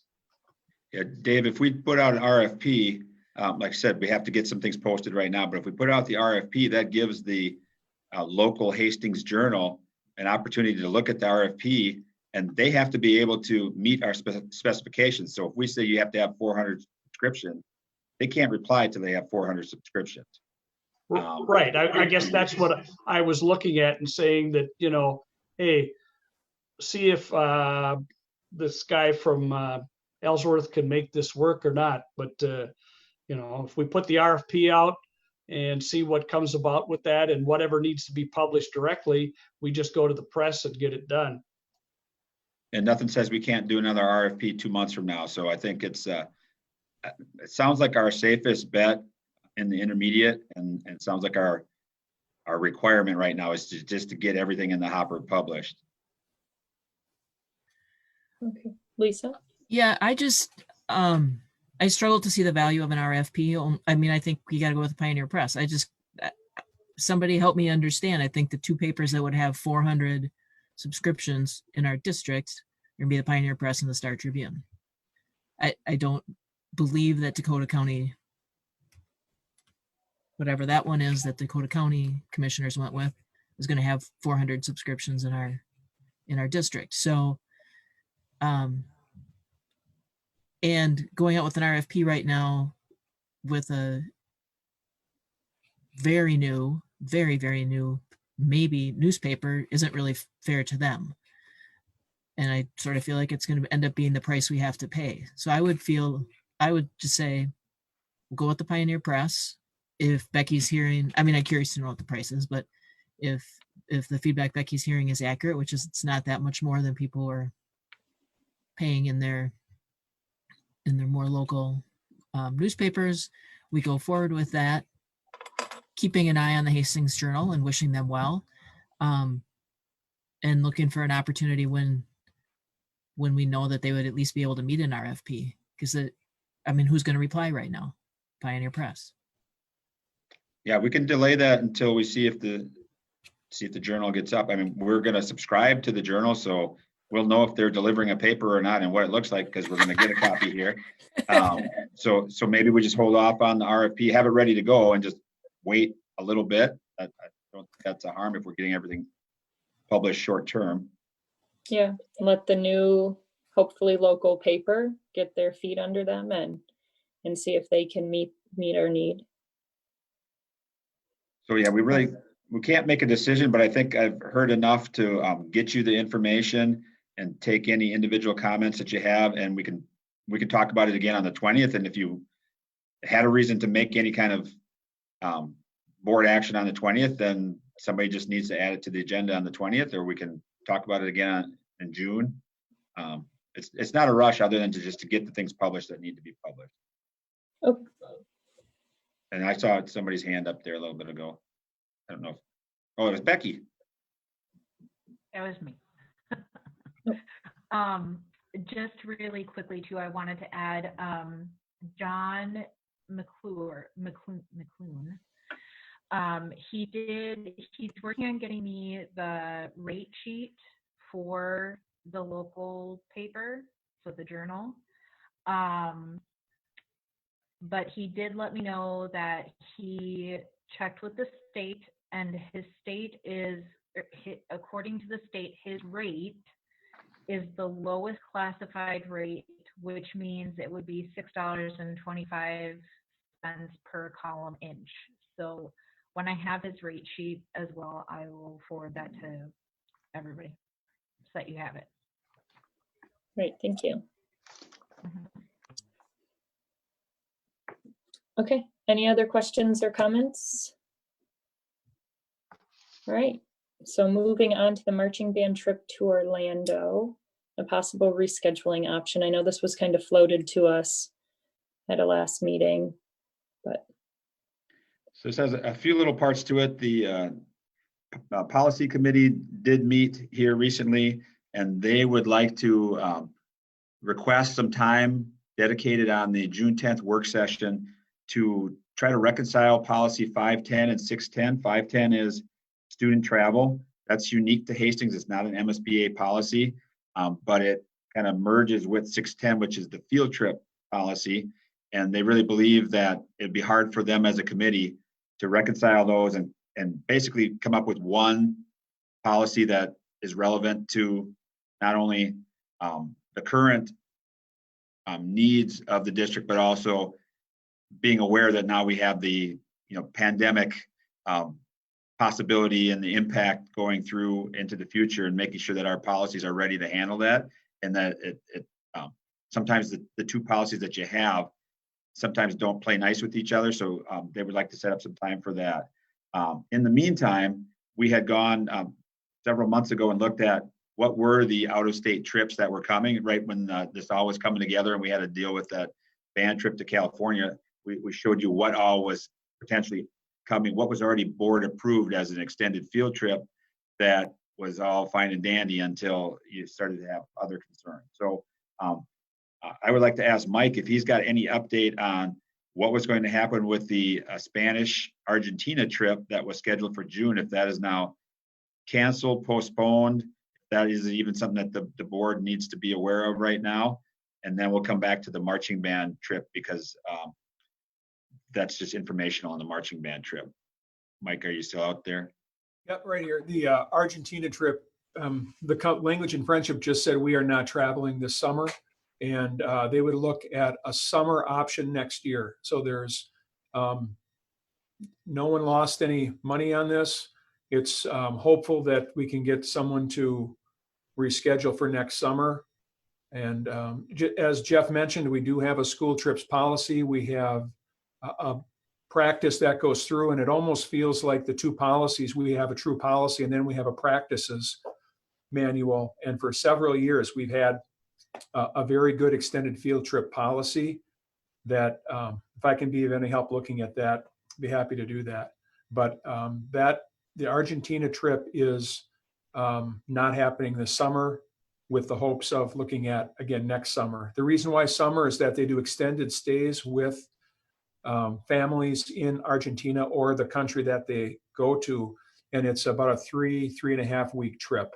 And they don't want to lose that family stay experience. Okay, thanks, Mike. Moving on to marching band. They did have a trip to perform at Disney World in Orlando, and assuming some other things in that area with this trip. That was board approved for July 6th through July 11th. Obviously not going to happen at this time. They would like to, I guess, they don't need board approval again because you've already approved the trip, but they want to, I guess, make you aware that they were trying to reschedule that for October 13th through the 18th, that's the time that would work for most of the participants who had signed up for July. They'd like to give it a go if it's possible to do it at that time. And unless the board feels strongly against them making tentative plans to shift that, there's no action that we need to take there. And just to put it on your radar thing here, now that we've shut down spring sports and many of the summer sports are community-based and not school-run, we do have marching band, which obviously their big season is the summer. They were tentatively planning to perform in July, so that means they have music picked out and they're exercising and doing all the things that they need to do. Their parade schedule is probably not going to happen, but they'll take it one event at a time. They have a giant schedule here of events planned for the summer, and they'll take it one at a time. I guess not really clear what should be told to an activity like marching band that operates all summer is, should they continue to prepare under approved guidelines so that when they can perform, they're ready to perform? If we tell them, in September that they can go ahead and perform at Disney World in October, they're not going to be ready. So that's one that, I don't know if we have Trent still out there online. I guess at some point we want to talk about that. What can they do, because they're a unique summer program. And like I said, unless you have reservations with them tentatively planning to shift to October, we'll give them the blessing to go ahead and hold out hope for that happening in October. Jeff, can I give some information about that specifically? Mm-hmm. Please do. That marching band, like any other activity, they have different subgroups, and so they have sectionals. And they have been working on their music in sectionals via Zoom, and very similar to how Trent has done with the athletes and what are they able to do. Our students have their music. They've revealed their fall field show, so they are working on that. And really, all of the not looking at a parade schedule at all. This would be a field show if they're able to do this at some point. Lisa? Well, I think maybe there would need to be some alignment in the question. I don't know that the band question applies to Trent, but I think the Raiders Express question, which is another summer student program. I don't know where that stands right now and how that aligns. Yeah, Raiders Express in a holding pattern. Registration was open just before spring break. We've taken probably under 100 registrations. We typically will have between 400 and 500 kids between middle and high school engaged in that program. We haven't closed registration, but we haven't really taken any new ones in the last few weeks, probably for obvious reasons. People are just waiting to see what happens with further guidance after June 1st from the governor and the state high school league. So the coaches and advisors that run that program are working through a series of potential alternatives if we get some clearance for contact at all this summer, whether that's in small groups or it's in small groups only in July, or whether it's no in-person contact at all. They would likely put together kind of some virtual options. But short answer is we're just waiting for further guidance before we communicate anything directly back out to our families. Well, and I think actually that's a fair short answer, but I think the heart of that answer before that is they're preparing alternatives, and the coaches are getting ready to the extent practical. And in this case, I think the band directors and the sectional leaders and the sections are preparing in band, and I would feel comfortable giving them that same opportunity to prepare and be hopeful and await more detailed guidance. Yeah, I would agree. I mean, if it does open up where they are able to participate in a competition, that's not really something that you can quickly just go back out and be ready the next week. And so if they found a way to practice in their, what was it called, sectionals, in their sectionals via Zoom, and Scott? Yeah, just having a son who went through that, the music is certainly a component of it, but the movement is the vast majority of what needs to happen, and it is in close proximity.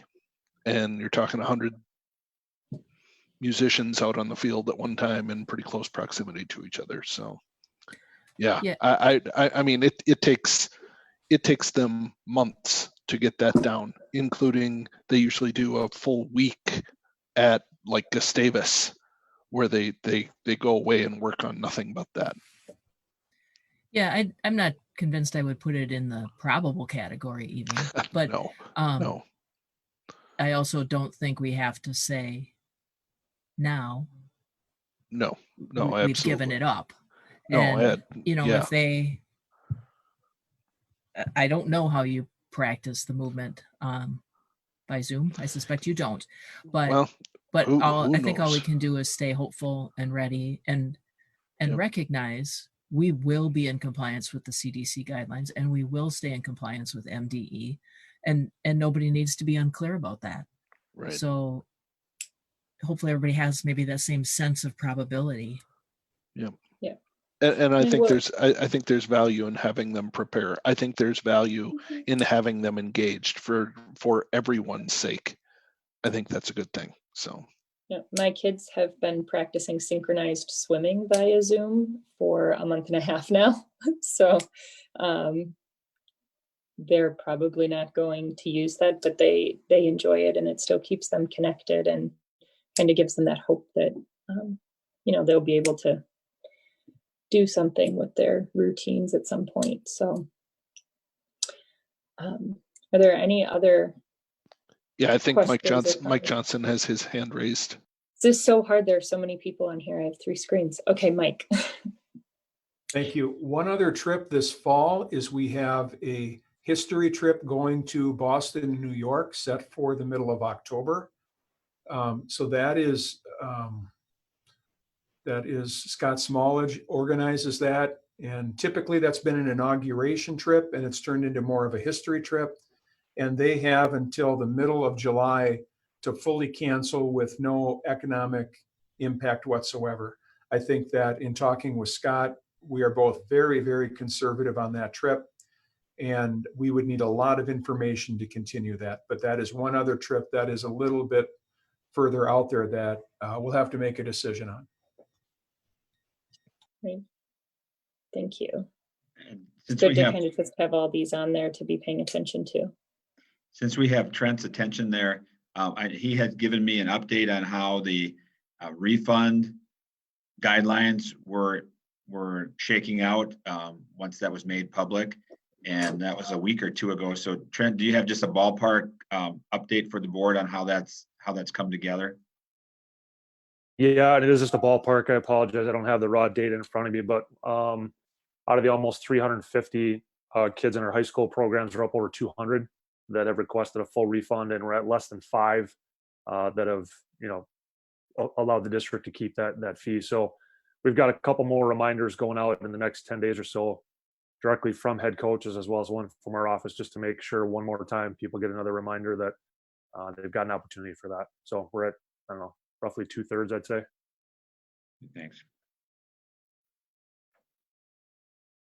All right, thank you for that update. I had a couple munchkins running here for a good night hug.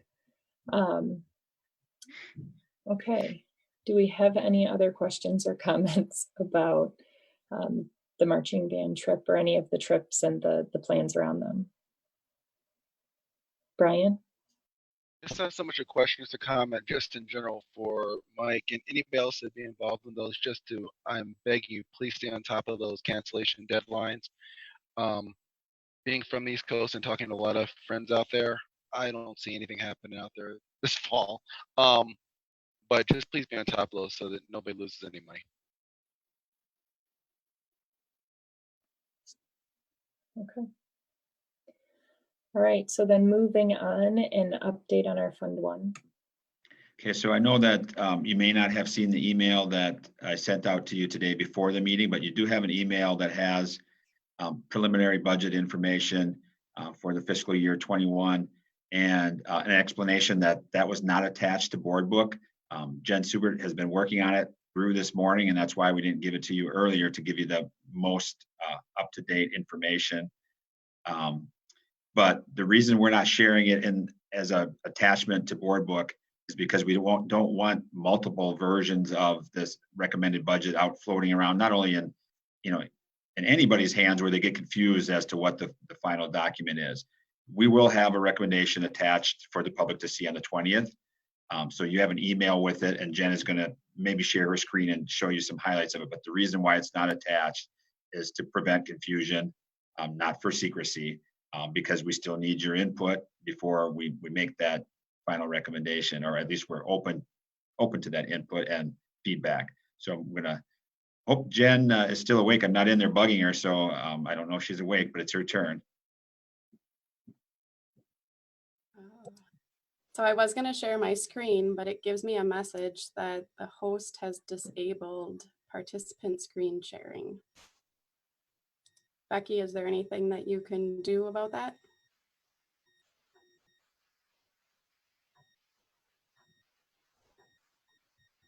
Right now. Yeah, and Jen, it's not just you. I just tried to share it for you and I got the same message. Okay, I just got, I'm able to share now.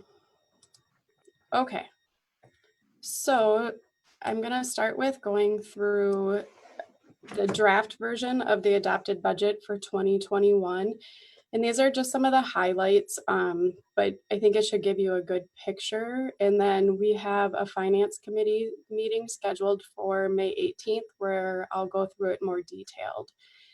So we'll start with pupil units. So for funding formulas, we look at adjusted pupil units. And for 2021, the adopted budget is at 4,710 adjusted pupil units, which is 18 fewer than what we have in 1920. So there is a decrease in enrollment. And then that number is always based on prior year October 1 MARS data that's been projected forward based on several prior years. But on October 1, 2020, we'll do new projections for 2021 and future years. So then after that, we can look at revenues. So tonight we'll look at the unassigned fund balance. So those are dollars that are not restricted or committed for other purposes. So the revenue changes are based on the general ed formula, getting a 2% increase. So that's now going to be at $6,567. And for our district, that amounts to almost $400,000 in additional revenue. I do have to take out the Harbor Shelter tuition revenue and also the Solar Garden payment, because we'll have received the last Solar Garden payment in 1920, and we no longer have Harbor Shelter. And then state special ed aid is increasing about $228,000, and that will put our state special aid at about $6 million for 2021. So the total change to the revenue budget is just a little over $400,000. From there, we'll look at expenditures. And again, just looking at the unassigned, our payroll expenditures are the biggest part of our budget.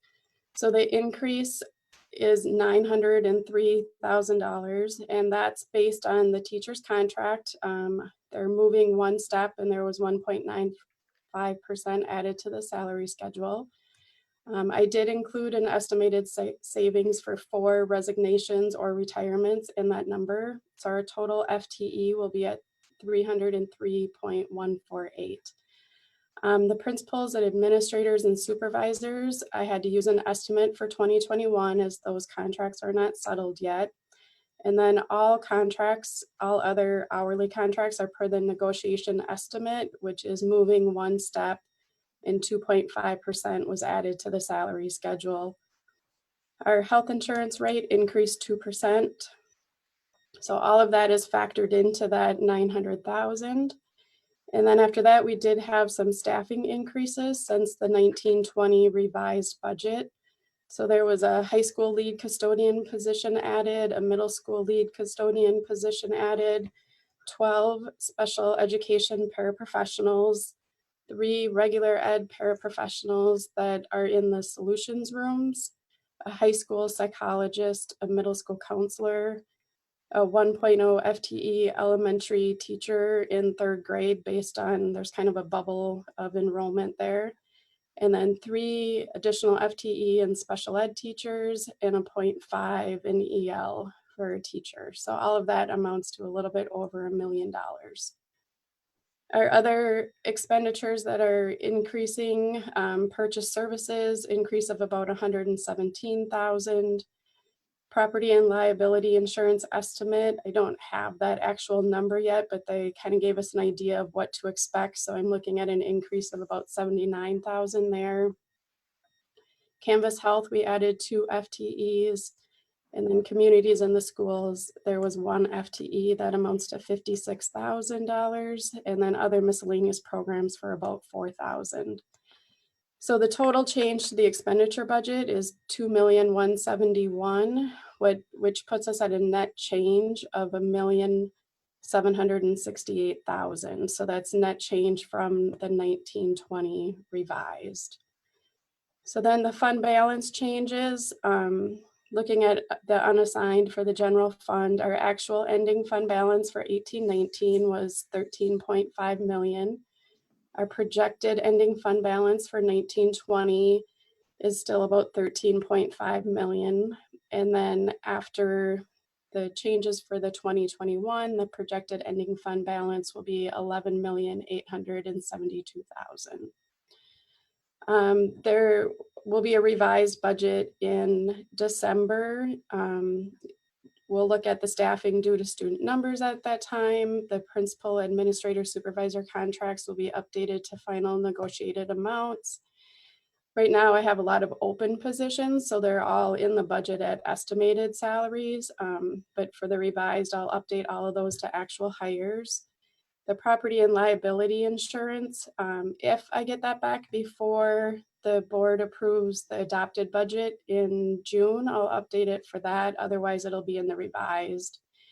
And then the liability study for other post-employment benefit payment to the trust. Again, if I can get that back before June, I'll update it in the adopted. Otherwise, it'll be in the revised. Any legislative changes to revenue and expenditure calculations, and then any adjustments based on the audit for 1920. Just some ongoing considerations to think about. For 2021, we're kind of hearing to plan for a 0% increase to the formula allowance. It's just given the state of the budget for the state right now, that's what we're anticipating. And then the same thing with 22-23, 0% to the formula allowance. Also at this time, it's kind of unknown what the fall will look like. I think there's going to be something different. I can't say exactly what, but it could have an impact on the funding that we receive. And then also the enrollment in the fall may be different than what was expected. It's just hard to know right now, but there may be families that make different choices in the fall, just depending on the current situation. So when we look at this $1,768,000, if we make no changes, it's likely that will double the following year. That's how it works. So for 21-22, that we would be overspending by double that amount. The other piece, in the past, we haven't had a real defined finance committee calendar. So, this is just kind of an idea. And I think once Dr. McDowell is on board, we can look at maybe making some revisions to this, but it's at least a start. So, just kind of rounding out this year in May, there's going to be a review of the adopted budget for the next fiscal year. So again, that's the May 18th finance work session. And then in June, the board will approve the adopted budget for the next fiscal year. And then the following is what we would kind of start in September. So with the finance committee in September, I would, review enrollment just so that the committee is kind of keeping aware of where that's at. In October, we would look at the prior year financial audit. November, review the current year revised budget. And then in December, it would go before the whole board for approval. And then in January, review the 5-year financial forecast and the enrollment projected for the next fiscal year. February, looking at capital long-term facility maintenance and food service budget for the next fiscal year. March, staffing and community ed. May, the adopted budget would be reviewed prior to being approved by the board in June.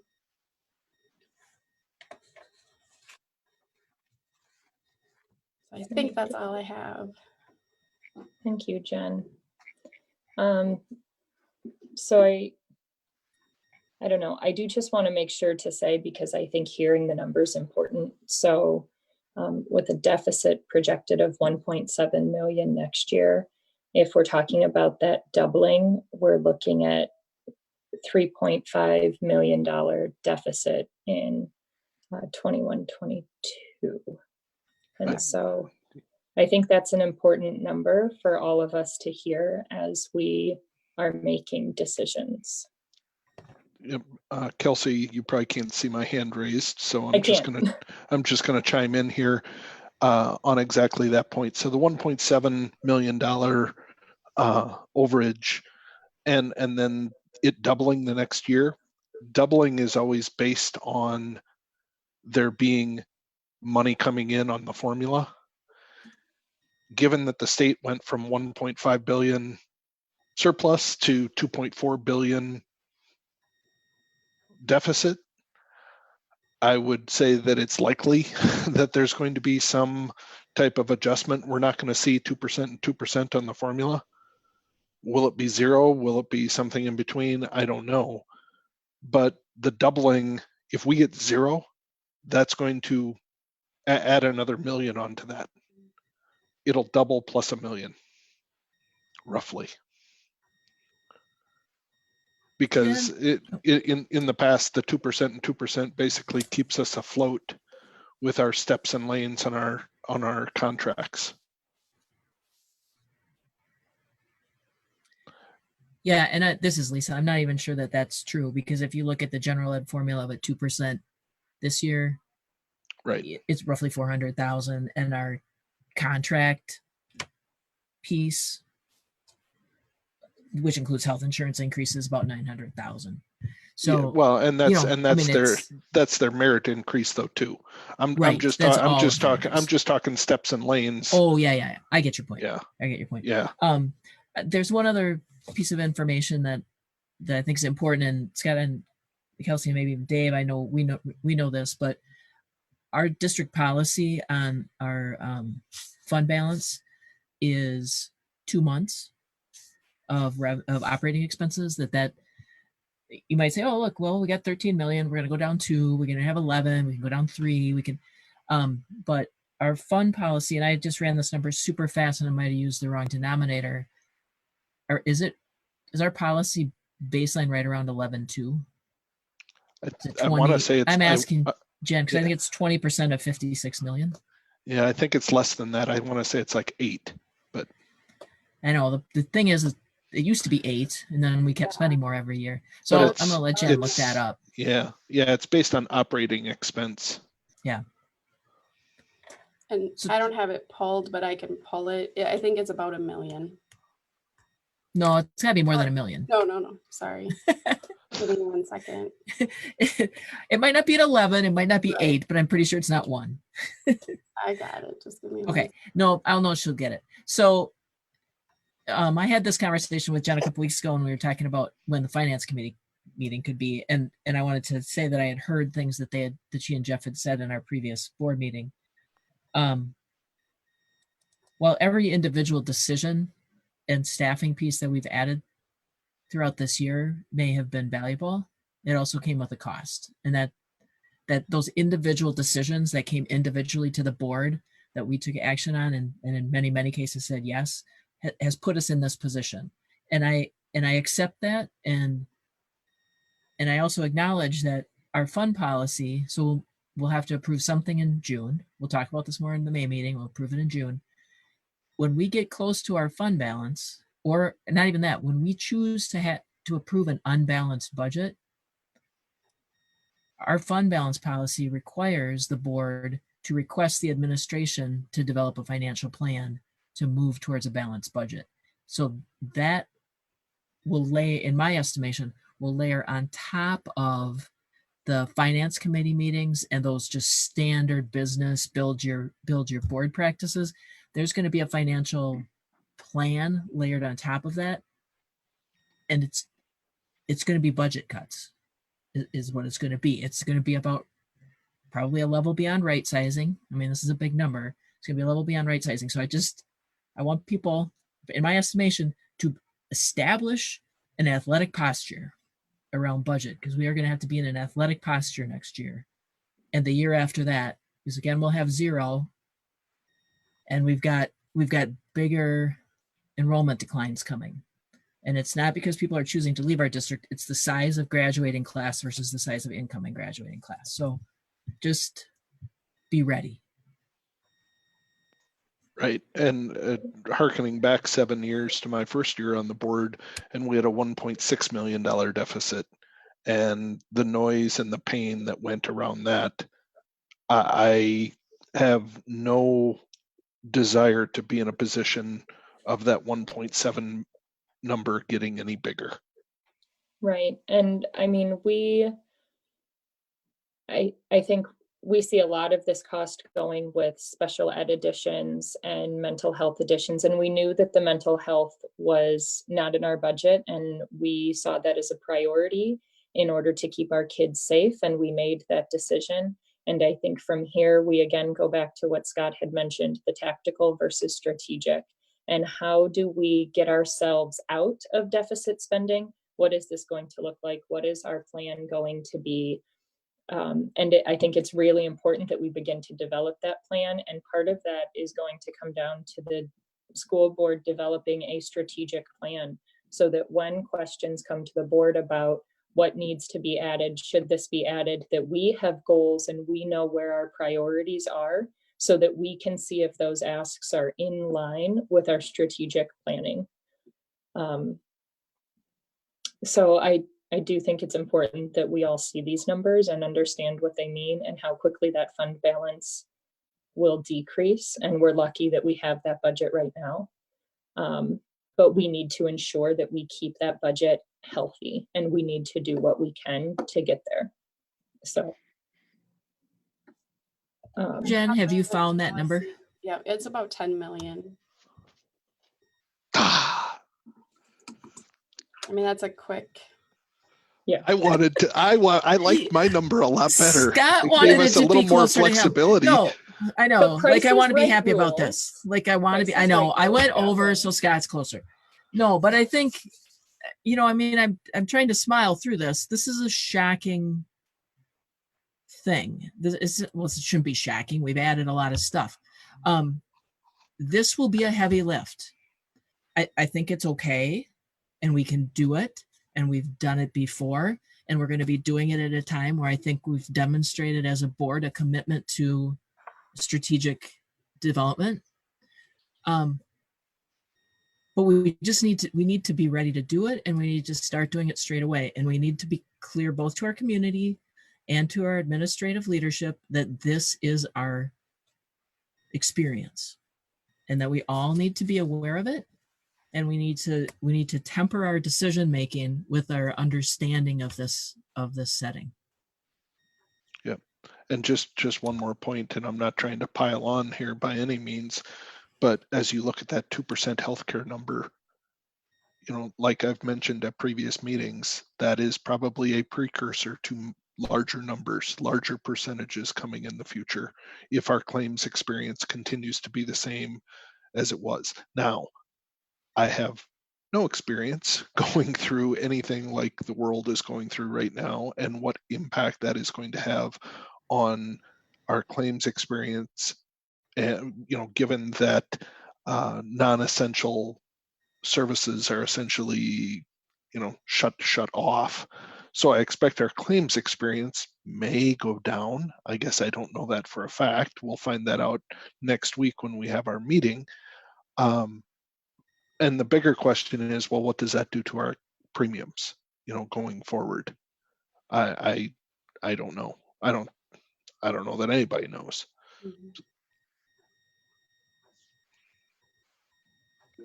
Okay. Do we have any other comments or questions about the budget projection?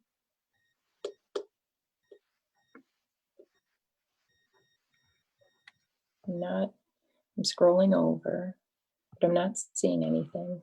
Just a thank you to Jen for pulling that together for us as always. Mm-hmm. Okay. Well, thank you. And so we obviously have a lot of things that we'll continue to discuss and keep at the forefront of our minds here and continue figuring out how we work through it as a board. So, okay. So I believe that covers, did we get in? Yeah. So site requests for additional staffing. All right, so I'm gonna set up the final items on our list here today because it does need some context to understand the order that we put things in. So we actually today moved Jen up earlier than our initial list because obviously these are the things you need to hear first before we look at anything else that might have a cost to it. I don't want to be Donnie Downer, but several directors have already just kind of framed the current circumstances. When you looked at Jen's budget document there, you see the assumptions at the bottom, and she doesn't need to bring it back up, but you know what the assumptions were there. They're based on historical ways of modeling and predicting your student enrollment. This fall, I can't tell you what's going to happen. I can just tell you you're going to have less students than what will be projected by the historic modeling. And there are a lot of factors that are very unique to this current situation, but we will have less. How much less, we don't know. So we really can't take much solace in the fact that it's the second year of a biennium and we know we have a 2% increase in the per pupil formula, because it's, that's minor compared to the actual number of students. So there could be an adverse impact in the number of students. And that's going to guide, I guess, my recommendation on these final steps coming up here right now is being very conservative. We may see a shift in state aid payments, so that it's a quick way for the state to balance their own books. And so that's a delay that our reserve will have to cover that, so we don't have to borrow. Other districts will have to borrow, so it's nice to have a reserve. It's going to come down to the number of students. That's really going to tell you what you need to revise next year. So with that being said, I want to share that the next items on here are things that we've been talking about for months. This is not a setup for them to come in after this news and say, oh, and by the way, we have needs. Should we even talk about them? These are things that we targeted for May for months. And in our discussions on our human resources calendar, we talked about here is your right size staffing at every level for next year. And why we need to have discipline and right sizing is because of what Lisa talked about before. When you have surprises, you go beyond right sizing. Well, if you don't adhere to the discipline of your right sizing, you get your own lack of discipline, and you get the surprises, and that really gets a cascading effect going, or snowballing effect. So we really emphasize this right sizing, and here is the FTE based on the projected enrollment. That being said, everything that you've added to your budget are all worthwhile, student-centered things. The things that we're going to talk about next are all worthwhile student-centered things. And over the months, I've talked to, in particular, we talked to elementary principals, but the science of staffing them is a lot easier, and so they don't have any requests. Dave Haveman and everything to do with special services and everything that's required for us to provide a free and appropriate public education that students are entitled to. When he asks for something and he has sound reasoning behind it, we kind of need to support that. Dave had several ads that he wanted to share with you tonight, and they've continued to refine their needs for services. And so he has removed all those extra ads before this meeting, which is good, so we don't have to entertain those tonight. Everything that he believes right now and that his department believes they need right now is built into Jen's draft that she has for you tonight. So that leaves Steve Kovach and Mike Johnson and then Trent. And once again, months of conversations about everybody always can do better with more. When do you actually talk to the board? And so we had conversations about, well, it should be at a work session. It shouldn't be putting the board in a position where they're going to act on something and they're just hearing about it then, or the discussion happens at the board meeting. So as a administrator who we expect to advocate for their programs and to be champions of their programs, if you really feel like you want to make this need known, go ahead and do it at a work session, make the board aware. They're not going to take action tonight, but then they're aware of your needs, and maybe they'll be supportive of building it into the budget. Maybe they will understand that if it's delayed until we see what students we actually have in September, that October 1st number that Jen was talking about, it's going to be a different number. So when we see kids actually show up and see the participation rate in September and get all these other details about the pandemic, then if they come back to that request again, you know about it, and you could say, yeah, right now we have the kids, you have large class sizes in area X or Y, we're going to support that, and we're very familiar with it because you brought it to us in the spring. So at this point, I'm going to share what Steve is requesting. We'll see if Mike wants to highlight the things that he wants to make you aware of. I did not copy any of their requests into board books so that they're not out in the public. They're more, shared in this work session context. And I see Dave's face, so that means Dave is out there. And if I said anything inaccurate about, special services, he can correct us on that. So maybe we start with Dave, then see if Mike wants to share, and then we'll come down to the final item, which is talking about the activity budget. So Steve's request is his right size staffing for his forecasted number of students is 64.4. Yeah, 64. Oh, no, wait.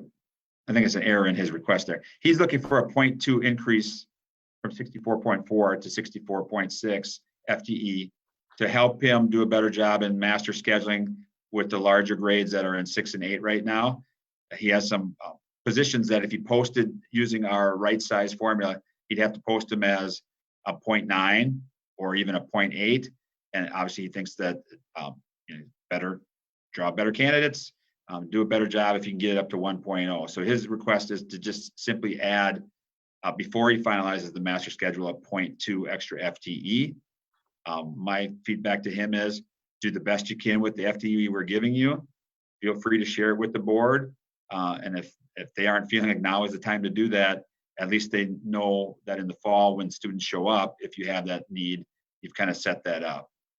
So then maybe we'll go to Dave and then anything Mike wants to share, and then back to Kelsey to decide what you even want to do with this, because they're not sharing this with you haphazardly, and they also totally understand the financial environment and the pandemic environment. But this is good communication, so we're going to let them communicate. So good evening, everybody. I've got 18% battery life left on my laptop here, so I'll try and go fast before you lose me. But a little clarification to what Jeff said. We added, because of the special ed needs that we projected for this year and for next year, we added 3 teaching staff positions we projected that we wanted 3 new teaching staff positions for this year and also 3 for next year. The 3 for this year were resource jobs, so for Fed Setting 1 and 2 type kids at the elementary and the middle school level. And the 3 for next year are for our LEAP classrooms. Those are our center-based classrooms. And so we are still needing the FTE for the LEAP classrooms, the 3 new classrooms, 2 at Pinecrest, 1 at the middle school, and then the 12 paraprofessionals that were in Jen's document that she shared a few minutes ago that will be added to the budget. The 3 resource teachers that we have projected for this year that we recommended to Tim before he left is because we saw elementary and middle school caseloads growing to a point that they were beyond what we needed them to be to service kids appropriately. And combined with what we normally see in the spring with what we would consider a normal spring or a typical spring when it comes to special ed evaluations taking place and kids qualifying for initial services, that we saw those caseloads going beyond what would be the norm.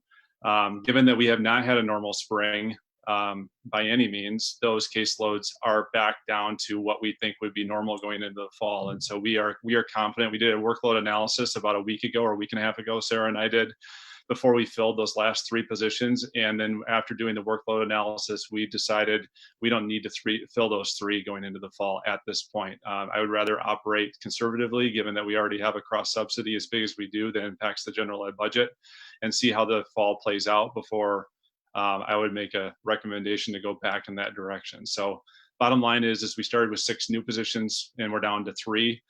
We added a 0.5 EL back into that because our English language learners or English learners have increased a little bit. So we are recommending a slight increase there, but overall we're down a net 2.5 FTE from where we started, just to be fiscally conservative here.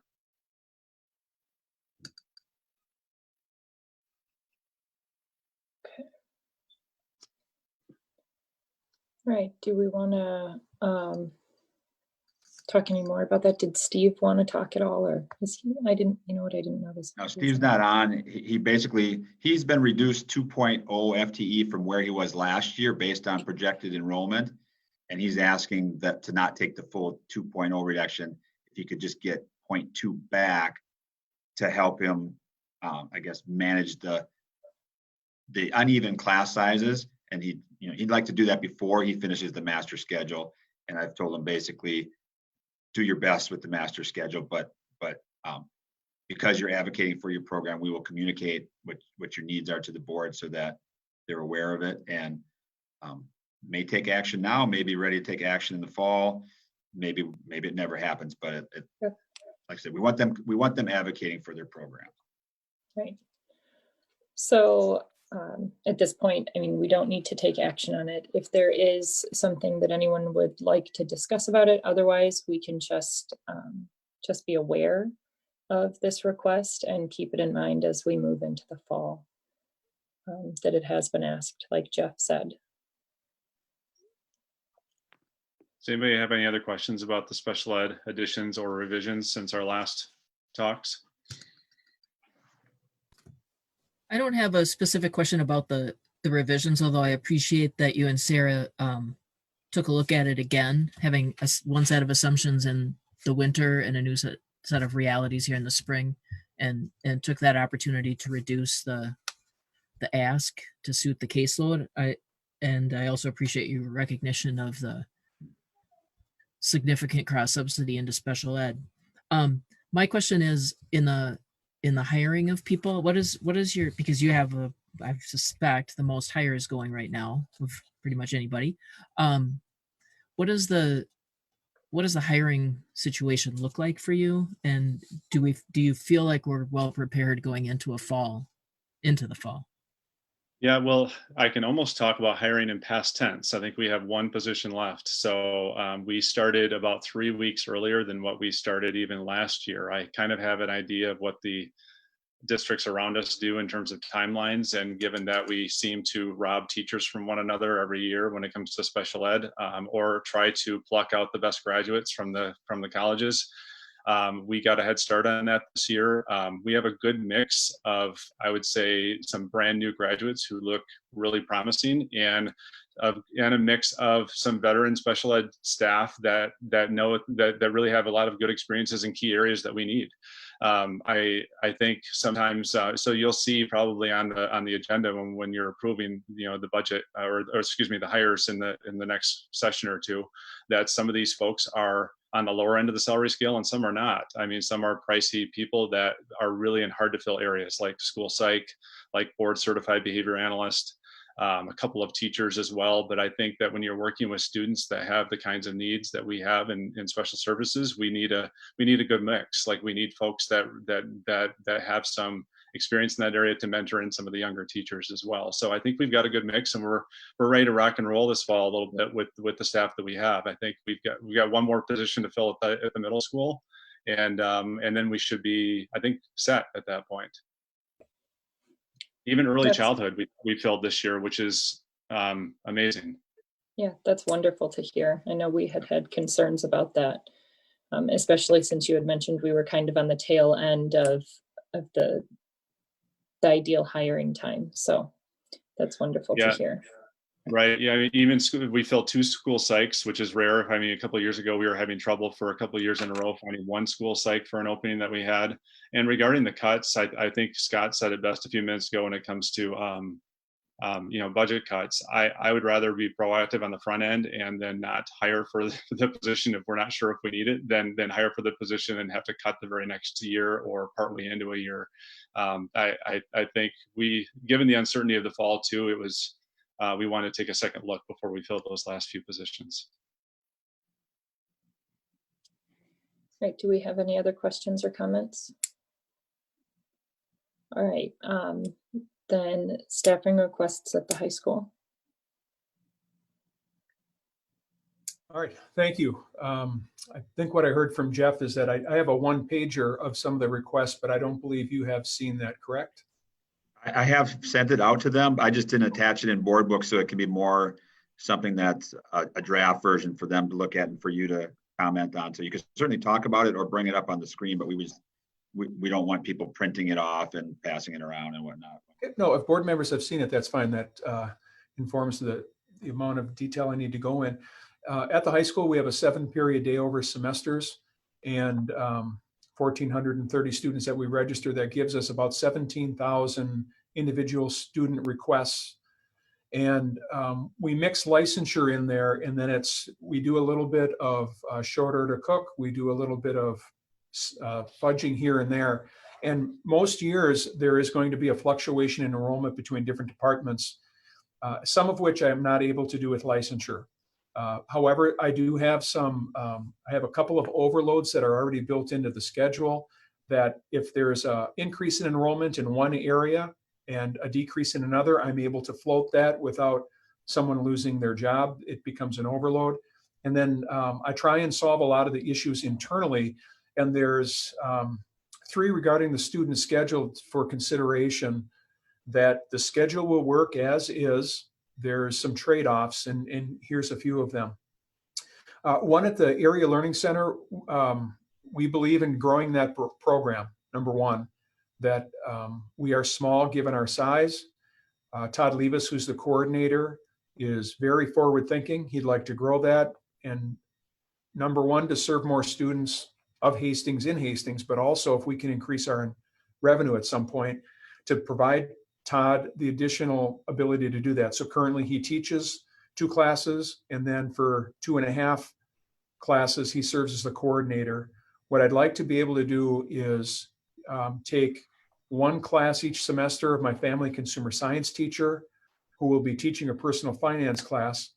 But I really believe our students at the ALC could really benefit from essential life skills programming, and that would free Todd up.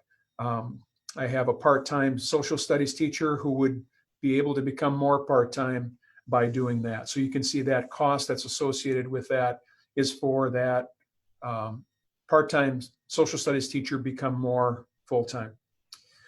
Also, we've implemented Avid over the number of years here. So this is our 3rd year, will be fully implemented. And when we have a staff member that teaches Avid, it is not licensure specific. So they will come from a certain content area. And what we try and do, and we've heard hold harmless this spring, is we try and hold harmless that department. So I have 2 teachers, one coming from Health and Human Performance, one coming from Science. And if we hold that department harmless, I try and get an extra section in there so it's not a loss. So for example, I have a science teacher who's going to be an Avid elective teacher. If I keep everyone the same level of staffing, in the end, I have 1 less section of science. So this idea for Avid at the high school would put an overload back into the department. The result would be my biology numbers would be on average from 33 per class to 27 per class. And again, that's before any credit recovery, because we know we have some students who will not receive credit. And again, that cost that you see there, the $8,800, is for overload pay, which includes benefits. The third one is a little different. I think the first 2, as Jeff mentioned, that is something that we could look at and add down the road. Paul Veit, who runs our schedule, has already built in that flexibility. The AP Computer Principles and Calculus is not as flexible, and the reason being is, as you see in the write-up there, we've added AP Computer Principles this year and have 31 students. We also want to add AP Computer Programming next year. However, I have 14 students signed up for each of those classes.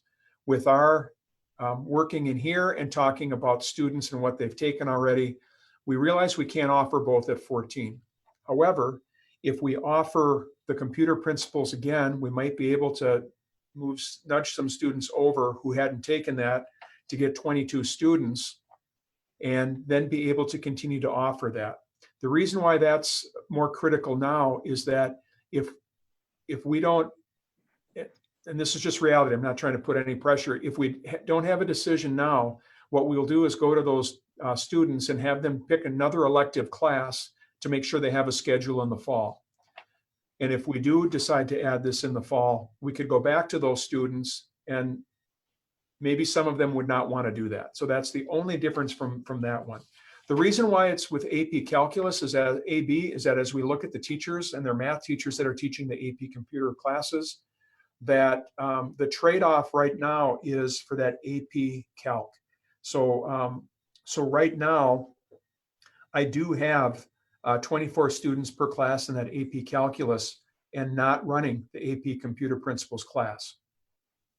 If I received the overload, then I would add that AP Computer Principles. The nearest trade-off, if I were to solve that and say, hey, we have to offer AP Computer Principles, but we have to cut a math class, the closest one in the whole department would be AP Computer Calc AB, which would drop from 3 sections to 2, and I'd get 36 students per class. So that is that's a trade-off.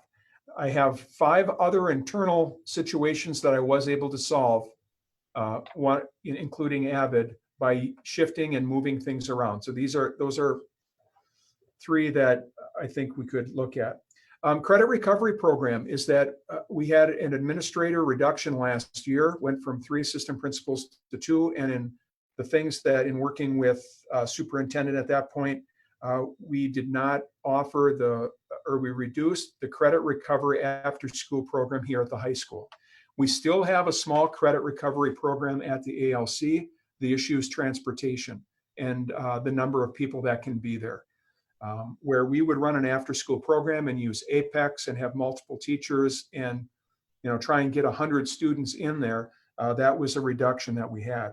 So the idea here really would be to add, the stipend is about an assistant coach at the 9th grade level, if you think of the amount of time or money, but they would work closely with principals and counselors to start up that credit recovery program in the spring. We've never had one in the fall, but based on the number of students who will not receive credit, and by not having our current one in the spring, we really recommend that be the case for the fall as well. And then in the summer, we have 2 principals that are 232 days or 12 months, and the amount of we could use support, and that's where Jeff and I just over the years is saying, okay, we're not advocating to hire an administrator back or a dean, but how can we get some support in some smart areas? And that's why in the summer it would really help us to have, again, that assistant coach that could do all the calling, checking up on behavior, and working closely with us to do that. Another idea is right now our athletic director position does not require licensure for administrator. This happens to be Trent. The reason why I say Trent is that he happens to have his administrative licensure and is evaluated staff formally. And right now we're not able to do that because the position is not an assistant principal position.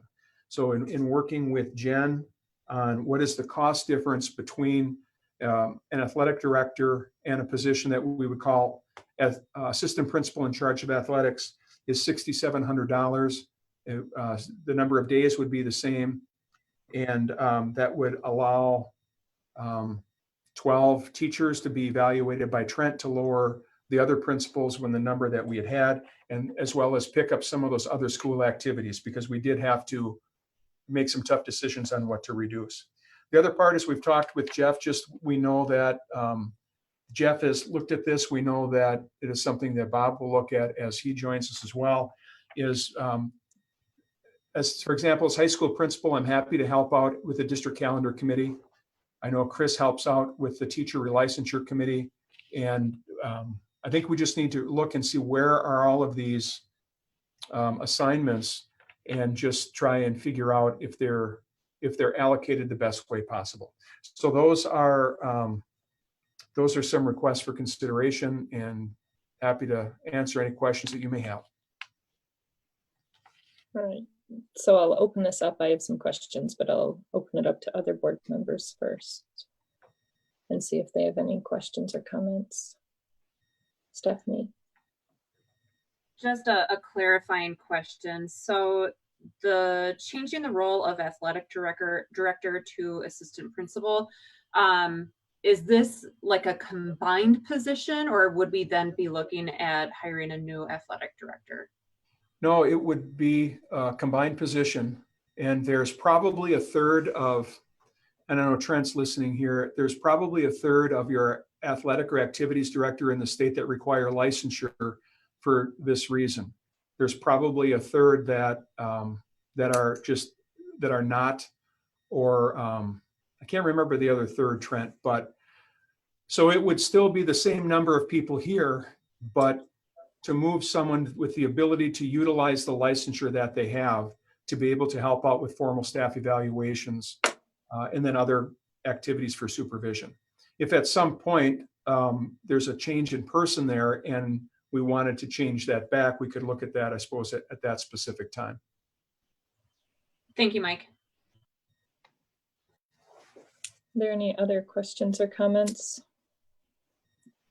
I know personally, after having just looked over the budget and what the projections are, I think we have a lot of hard decisions in front of us. And, as we talk about the tactical approach and the strategic approach and what is it we need versus what is it we want. And if we do make additions, is there something that we can do to offset those additions? And I guess that would be a question for you, Mike. So if we do give you additions or we do approve additions, is there something you can do to offset those costs within your budget? Part of that is, revenue increases. Boy, that's a tough one. I know that you're going to have a tougher decision with that. That I don't recommend raising fees for parking. I don't recommend that at all. The way I'd like to do it is we don't have a lot of students going to post-secondary enrollment because we've offered some of the classes that they don't leave. We still know that there is a pathway to do that. I think a great way is expanding the ALC. Partially because, each person coming in is numbers, but also it's serving Hastings kids in Hastings. What we haven't done over the years, and this is a philosophical decision, is to look at your average class size at each level. That I'm not in a position next year where I can reduce staff. We have to go through a process to do that. But there are some schools that, so if I'm scheduling the school at 28.5 students per class, Egan High School might be scheduling theirs at 30 or 35 or 30 or 30.5 students per class. So you just do that staffing. It's just not as nimble at this point because you have to go through certainly notification of staff if you're going to be having reductions. But I don't have anything necessarily quite quick. What I have been able to do is shift some things internally to offset that. And there's a few where I just feel like I'm a bit stuck, or I want people to know what the trade-offs are. And you did already mention this, as far as holding off, since none of these are full additions and they are 0.2 and they're increasing staff that we already have. Is this something that we can choose to make a decision on later once things have returned to normalcy or more normalcy? We start to see where things are sitting. Or can we hold off another year again while we wait to see what the state is doing? And I think yes, we have a schedule that's run, and there's some tough decisions that have been made, and we're aware of what some of those trade-offs are. If you think of the fall stipend, for example, for a after-school credit recovery program, well, a lot's going to happen between now and fall. I think the same thing might be with the two, like with the ALC. That's a part-time person that could become more full-time in order to shift that. The one I worry about is the AP computer programming, because we would schedule those students into other classes. So if we did receive that staffing and receive some great news and say, hey, let's try and add that back, we could go back to those students. We just wouldn't want them to get overly excited about the new elective as opposed to what they could have had. right. At this point, we also kind of thinking we don't know what schools are going to look like in the fall, right? If there's still going to be a distance learning aspect to it, what sort of, if we will need these additions based on what the state is telling us we should be planning for school. Just all things to consider. Does anyone else have any questions or comments for Mike? Doesn't look like it. Okay. Okay, thanks for your consideration. All right, thank you. So the last bit that we have is the activity fee increase.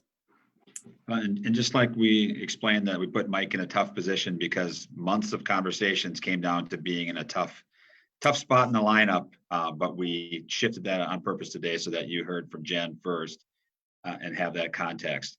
So now the discussion on activity fee increases that we have Trent here to collaborate with you on. That's one of two items that at the April board meeting were tabled. They had recommendations, superintendent recommendations, and they were tabled. activity fee was specifically tabled so that it could be talked about at this work session. That's why we have Trent standing by. The other item that was tabled was a recommendation to shift here in May to charging for the emergency childcare, extended day, and preschool. Both of those items are tabled definitely. They don't come back on, they don't show up on an agenda unless a board director makes a motion and has support to bring it back. So that's a technicality that has to happen later. But we know that specifically the board wanted to talk about this tonight. So we thank Trent for hanging in there. And just to refresh, I made a recommendation to look at Trent's options and move to increase the activity fees at the highest level of the options that Trent had proposed out there or gave you numbers on. And in the past, I've indicated that when I make a recommendation, there's kind of firm recommendations and soft recommendations. If I say it's a firm recommendation, you know, I just want to advocate as strongly as I can. And when I say it's a soft recommendation, I'm doing it more just to get the ball rolling. A recommendation gets your conversation started, take it where you want to. But this is a soft recommendation to stimulate the conversation. I know since the last meeting, Trent has given me some updated information about what he would recommend. So has Jen Subert. So they're both here. Turn it back to the chair just to see what you'd like to accomplish with this topic tonight. Yeah, I think if we can hear both of their recommendations and then have a board discussion about it and see, you know, where the board is leaning and what we're thinking, I think that would be good. So Trent, if you want to start. Sure thing. Thanks again for the opportunity to speak into it. I don't intend really to address anything specifically on the documentation that I've given you previously. Unless you have a direct question, then I'm happy to, you know, kind of flesh those out. To be brief, and you guys have a lot of moving parts here. I recognize that. So there isn't necessarily a wrong way to go. I think that's a fair thing to acknowledge up front. And it's just kind of the will of how you want to move it. So the first piece for me was I think if there could be some consideration to leaving the fees alone for next year in lieu of these, you know, really unique times that are impacting our families and community, I think that's a healthy dialogue to start with. So if it was up to me independently, I would wait a year to make a shift, just because of just the unprecedented nature of what we're dealing with, the uncertainty of what we might be coming back to in the fall. However, I do think a shift to a tiered system does make sense. It brings us into more alignment and consistency with our district neighbors and peers around the metro. And I think it does really account for the variability in the cost per participant, as well as the number of state high school league weeks that differentiate some sports from another. I think 3 tiers does make sense. And again, I've kind of packaged that for you. And so adopting any one of those tiers is also a fair thing. I just want to be conscious of kind of that percentage increase for a family. If you make one of those moves, just thinking about the pivot from what $150 is now to what the increase could be for some of those families. So, you know, if you're going to shift to a tiered system for next year, I would recommend starting with the least expensive one. So the immediate impact is felt the least, with the intention then of minimally reviewing it every year or every other year, or even maybe laying it out that we do intend and plan to increase these every 2 years so people can see where it's going. Just so it's, you know, it's intentional. I think we're coming at it with a lot of good mathematics and a lot of good recognition of, again, we've got a proud history of keeping the fees low. And we've talked before that that's not the factor, but it's a factor in why our participation rate remains so high. And I think we've done a really effective job over the last couple decades of running highly effective programs at a pretty lean cost to the district. But I recognize this is part of it. You know, inflation and impacts on everything from transportation to personnel costs also continue to uptick, and there's a point where you want to try to manage some of that. So I'll cease there and just step back in when you guys have questions. Okay, and Jen. So I had Jeff load my documentation into board book, but basically what I was requesting kind of or recommending follows a lot of the work that Trent had previously done with the tiers. So I was just kind of highlighting that the district hasn't done a fee increase in 10 years at $150, which is our current fee. We're 25% below the 15 district average of $200. As of 2018, we had the second lowest participation fee rate compared to the 15 district comparison group. Yearly budget increases, between coaches and advisors and transportation. Each year there's an increase on both of those items, and I listed those percentages. So I was recommending the 3-tier fee structure that Trent had prepared at the $25 increase to tier 1. So then that shows, that handout will show what sports fall in each tier. And then just reevaluating it in 22-23, and then again in 24-25. Okay, so with you suggesting reevaluating in 22-23, does that mean you are also making the recommendation to not do a fee increase next year? No, I'm recommending that we do a fee increase in 2021, and then we look at it every other year after that. Okay. Thank you. Trent? Yeah, I was just going to add, and for context, I know on the bottom of the proposal document that I gave you last month, there's those 3 different options to go with the tiered system, and Jen's referring to the middle one, which would be a $25 increase to the lowest one.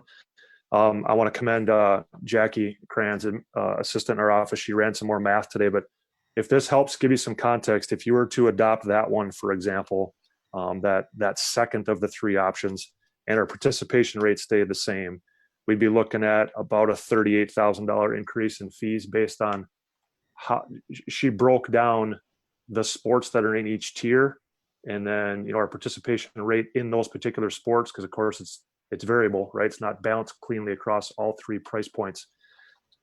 So obviously, if you leave it the same at $150 across the board, nothing changes. If you were to adopt the pricing structure in the first option of 3 tiers, that would generate an additional $15,000. The middle tier that I just referenced is about $38,000. And if you were to adopt the most expensive increase, it would be about $72,000. So if that has any bearing or merits of any kind, that's just a variable. It's not a variable. It's some information that we didn't provide before that may help you make a decision. Lisa? Thanks, Trent. That number doesn't quite align with the one that was provided to us previously in March, but this is all sort of ballparky. I think the $25 one previously you estimated was a $25,000 increase. The $10 increase is $10,000. Maybe that was just super simple math. It was. I would also like. Oh, sorry. Because you did it, not Jackie. Exactly. Yeah. The truth comes out. The truth comes out. Yeah. No, I did it flat just times 1,000. I didn't differentiate how many kids would be in each tier. Okay. So that's why. All right. Oh, that's fine. Okay, good. Well, that explains the difference then in the 2 estimates over a 2-month period. I think Jen might have shortchanged her recommendation only in that the linkage to me that's missing is previously, and I honestly can't remember if it was a work session or a board session. Since I sit in my basement, they all feel the same. Budget increase. You asked for a budget increase. You proposed a budget increase. You dripped a budget increase. And Jen addressed that in her proposal. And I think that's fair. And I think that demonstrates how we should look at this in a disciplined perspective around costs and revenue. And so I just wanted to, I think there'll be more discussion on this, but I think that's a relevant piece of Jen's proposal, is that she also addresses, her proposal or recommendation, she also addresses that expenditure increase. So there was a $5,000 budget increase request for athletics due to some helmet reconditioning and or purchasing due to new requirements and increase in Minnesota State High School League fees. So along with the increase to the participation fees, I was recommending that we approve that increase to the budget.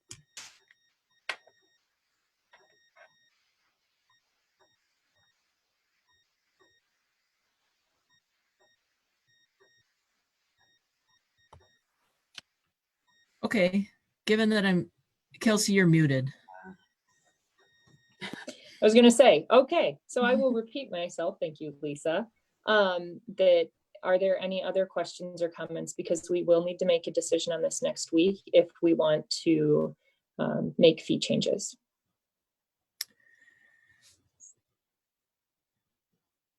Brian? Hey, Trent, if we were to pick that option 2, where would that put us relative to the 15 or so other districts that are comparable to us? Yeah, great question. So again, that comprehensive data is about 18 months old, and it's always a moving target, right? Because districts take this on from year to year. So I'm going off just to be fair of that. So the average, the last time we did it was $200 was the average across the board. The high from all those districts was 280 and the low was 170. So if you adopted that 3-tiered approach, we'd go from 175 at the bottom tier to 200 in the middle to 265 at the top. It would move us from being, you know, in that bottom 2 or 3, right close to the middle. Brian, that document, that comparative table is page 5 of the 3-tier participation fee data that Trent provided. So if you open that document and then you go bing, bing, bing, bing, bing, got it, all the way over to page 5, you can see that. And I think Trent's point is valid. I will say I am uncomfortable with the fact that this has not been addressed for a decade. Maybe that's the wrong number. I'm trying to find Jen's. We haven't. I'm uncomfortable. Yes, yeah. I'm uncomfortable with that. And speaking as a person who sat on the board for a chunk of that time, I think that this maybe should have been addressed in a more disciplined way, in a more regular way, because we have seen programmatic increases. It's been easy to do with a sound fund balance to cross subsidize or subsidize into athletics. But I would feel appreciating that we are in unusual times, but I do think we should take some action to make a movement on this, a movement being an increase, along with a statement that it would be reevaluated, not necessarily increased, but reevaluated every other year, and we get ourselves into that situation. Knowing we have a cap on it per family, knowing that we let people approach the office for a fee waiver, I feel comfortable supporting Jen's proposal at the mid-range recommendation, especially stating that it approves the increase to the budget and that there would be reviews every 2 years going out. Dave? In looking at this, and it's always hard when you start talking about money, but you know, realizing that it's been a decade before there's been any change, we have to address that, and then we have to put in some means of, you know, reevaluate it every other year or every 3rd year, whatever. But I think it's not the correct move to not address.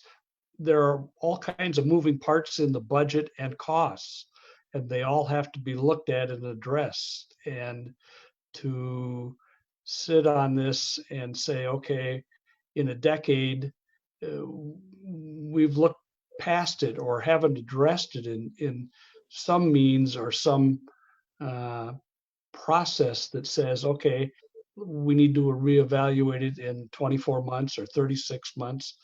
I didn't hear that from Jen. I just heard that it was last addressed a decade ago. Yeah. Okay, so Dave, does that mean you would kind of agree with Lisa on bringing this forward to do an increase next week? I think this should be moved to an action item, and we can, at that time, maybe work through the exact process, but I think this needs to be moved to an action item for next week. Okay. Right, does anyone else have any questions or comments on this topic? Scott shaking his head. Trent? Yep, just one more variable. I apologize, I didn't factor this in at a previous time, but the individual and the family cap or max. You know, if we shift to a different model, we need to consider how to adjust that cap and max. It was pretty easy to do that when the fee was flat for all of our activities.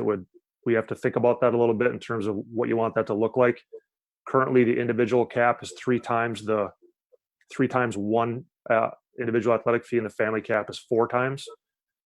So if we go to a tiered system, maybe give some thought about how you'd want to adjust that. Do you want to go 3 times the lowest rate? Do you want to go 3 times the middle rate for the individual as a example?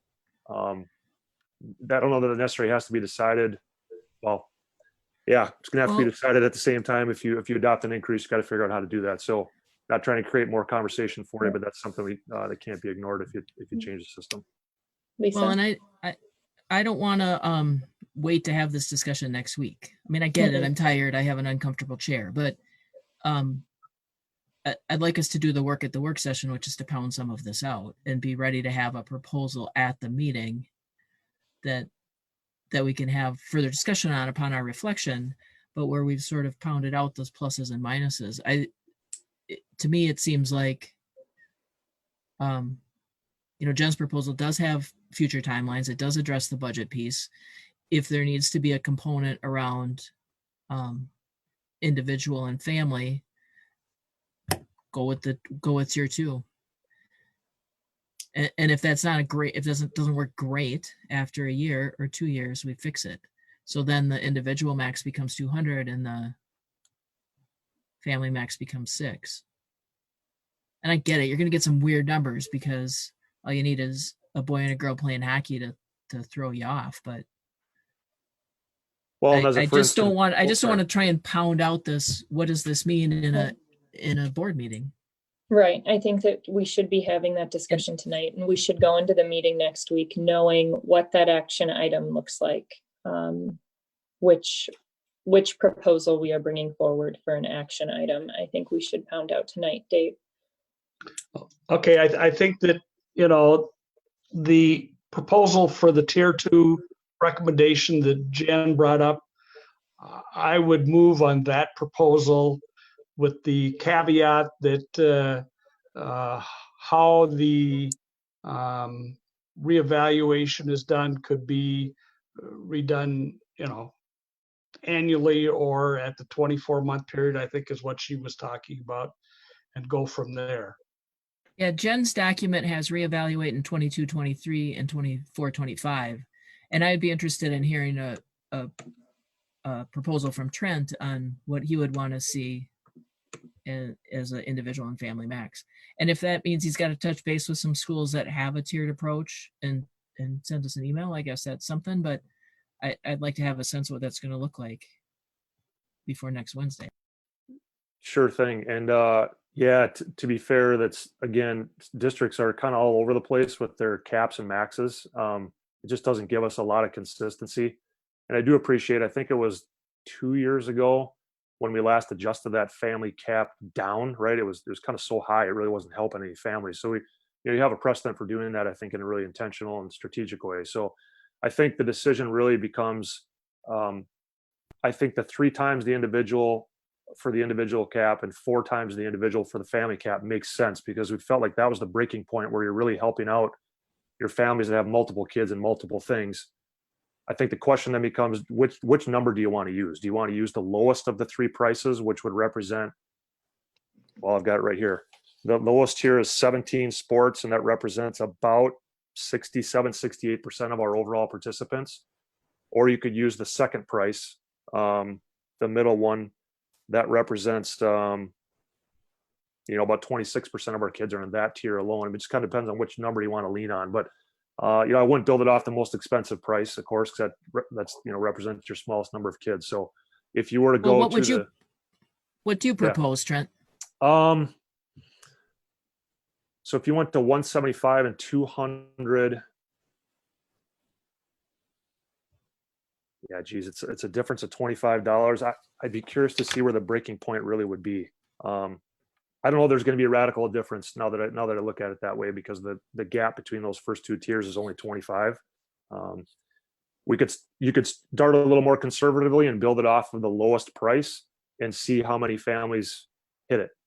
And if we feel like we've got this big upswing where all of a sudden, we feel like we've given too good a deal, you could adjust that again the next time you look at the rates. The other way to look at it is be a little more aggressive, build it off the middle one. And if you feel like you're not helping enough families, you move it the next time. It's hard to project without being on a tiered system already. Yeah, Becky? So I like the first, what Trent said, just with everything going on and the family situations, we don't know what people financial situations will be like. So we have not increased it in a decade. So the huge jump, I think, is going to be detrimental for some people. So I like that if we go slow and go with the lowest tier for the cutoff, reevaluate it next year and see what happens. I just truly think that's beneficial, especially since this hasn't been done in a decade, and then all of a sudden we're jumping in, and so this money could be make it or break it for these kids. And I just don't want to all of a sudden them see this and the parents like, I can't afford this. We've been through so much hardship. We're still paying these bills, or I'd like to see it go slow. I know we're in a budget crisis. I get that, but I don't want people to see these prices and say, like, after a pandemic and think, oh, wow.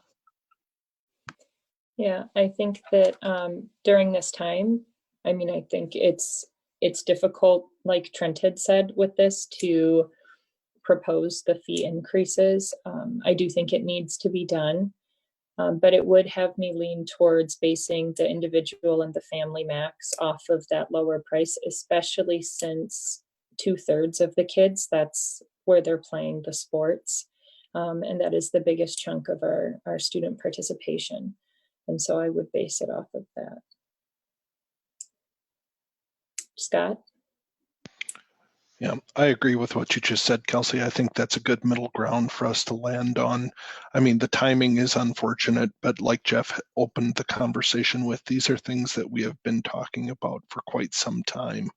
So this is neither a reaction to the budget situation that we find ourselves in or anything of the sort. This is simply a correction that has been coming for a couple of years. So yeah, I think we evaluate it after a year. Let's see where it lands. Hopefully it'll be a quick conversation that, hey, yeah, this seems to be working okay. Let's give it another year, and we move on from there. So that would be my druthers, that you're doing that multiplication for the individual max and the family max off of that lowest number, just to start. Brian? I have no problem starting there at the lowest level, but I would like to, as we're putting this out there, I'd like to have it on the record that we need to evaluate this every year. And the reason I'm saying every year as opposed to every two is because in this activity world of sports, we don't know what's going to happen year to year. We can end up getting ourselves back into being behind the 8 ball because something happened in the subsequent year across a lot of districts that, we said, well, we're not going to evaluate this for another year. And here we sit for an additional year waiting for our next turn to do it. I think it's something that we're probably going to have to look at every year. Like I said, I don't have any problem starting at the beginning, but I'd also like to work with our finance committee to start building a strategic plan around maybe each year for a certain amount of years. We look at increasing it a bit each year and we feather it in that way. That way it's a little bit easier for the community to take. But I wouldn't say that we should abandon the idea of getting ourselves to second or maybe even that third tier, depending on what else is happening within the comparable districts. So to be clear, all of those tiers, tier 1, tier 2, tier 3, are happening next year, would be happening in the proposal, right? It just depends on what sport you're in. So, I mean, I would be fine with the proposal saying, yep, we're gonna go with the dollars proposed in Jen's summary, that the reevaluation would be annual. And then what that does is it makes Trent come to 1 meeting a year at a minimum, although he's been coming to a lot. So he kind of likes it, I think. It would bring Tent to one meeting a year where we'd hear a report about here's what participation is, here's the number of families that did or didn't hit the max, it's meeting a need or it's not meeting a need. And then there again, this is just about discipline, and like Scott said, it might be a brief conversation. And you say, yep, we had 20 families hit that. There was 5 that were sitting right below it. Maybe we change that number, and then we're done and we move on. So this becomes the proposal as Jen presents it, with the statement of reevaluated annually, and that the individual and family maxes is 3 and 4 times of the $175. That's a proposal that I would support. Is that what people are proposing for the action I would item? follow through with that and support that. Okay. Jeff, did I see your hand? Okay. I just wanted to emphasize, as you fret over, if you kind of miss the mark high or low, and how that might impact some families, especially with unknown circumstances, just remember that you have a scholarship situation. And so if whatever decision you make hits a family in an unexpected way, they have another way, because unless you're changing philosophy, my understanding your philosophy has always been that you will not deny somebody the opportunity to participate because of their financial means. And so, yep, even some people who one year they were in good shape, the next year they're not in such good shape, you'll find a way to get them in there. But as far as people paying sticker price, you're just picking the sticker price. And it's less stressful when you think about it that way. All right, so it sounds like we have a good plan for next week then, for what this action item would look like. Are there any other questions or comments? Brian, for some reason you don't. Just one quick one, Kelsey. Sorry, I don't know if you can see me. I think Jeff makes a great point. I just want to remind everybody we're currently at a rate of about 80 waived fees a year. And we have about 15 to 20 families reach the cap. So those are numbers that we'll just continue to look at. And, to Lisa's point, it's easy to review those on a year-by-year basis and kind of see where things are at, like Brian said, on an annual review. But I just want to just say thanks. I appreciate the opportunity to put the groundwork into it. I mean, we're talking about numbers, but they've got a really sound foundation to them. When we look at those variables, cost per participant, length of weeks, it's very intentional, and not picking math just to make the numbers feel clean on a sheet of paper. I think it can make the discussion a little stickier sometimes, but it's very purposeful. So I appreciate your collaboration on that. All right, thank you for running the numbers, and thank Jackie for running the numbers as well. All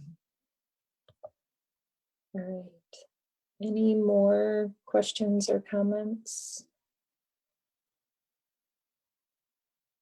All right, I'm not seeing anything. So that is the last of what we have on our agenda for tonight. Are there any other pieces that we need to discuss before next week? Just to make sure. Okay. Well then, right at 9 o'clock. It's pretty good. Lisa, did you have your hand up, or were you just moving it? Okay. No, I just wanted to point out that we have a finance committee meeting on 1 o'clock on Monday. And I think we're slated for an hour. I didn't listen to Governor Walz. I presume it's still going to be Zoom, or are we going to try and socially distance in the boardroom? Finance feels hard to me on Zoom, but I can do it. Even if it's hard, I can do it. What are our thoughts on that? I'm open to whatever you guys want to do. I think Zoom adds a layer of Jen, you're kind of complexity breaking to up. it, but I think sorry. I'm open to whatever the committee wants to do. I can do it either way.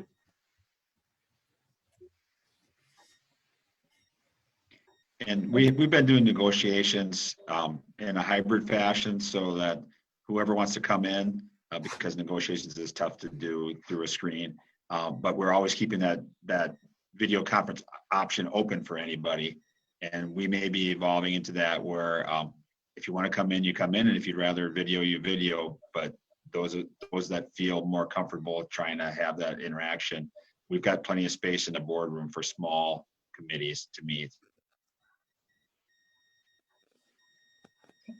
Yeah, I think, I don't know, my own personal opinion would be that we continue to do it on a case-by-case basis, and the committees can discuss how they want to do that. And that may be on a committee basis, on an individual basis, where people are feeling comfortable and how many people you're expecting at a meeting and all of that. So, I mean, tonight we have over 10 people on our meeting, for example, but.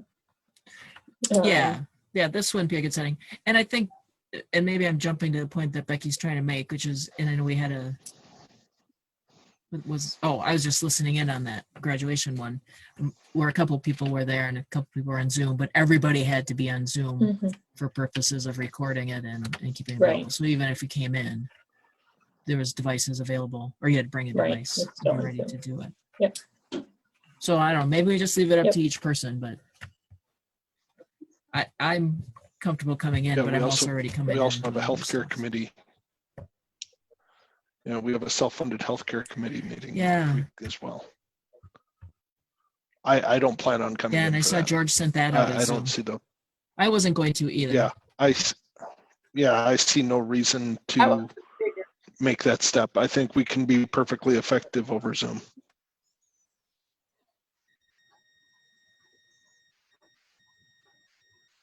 Okay. So then we'll just keep kind of playing it by ear then. Anything else that we want to bring up tonight before we adjourn? No? All right. So then I hope everyone has a good night.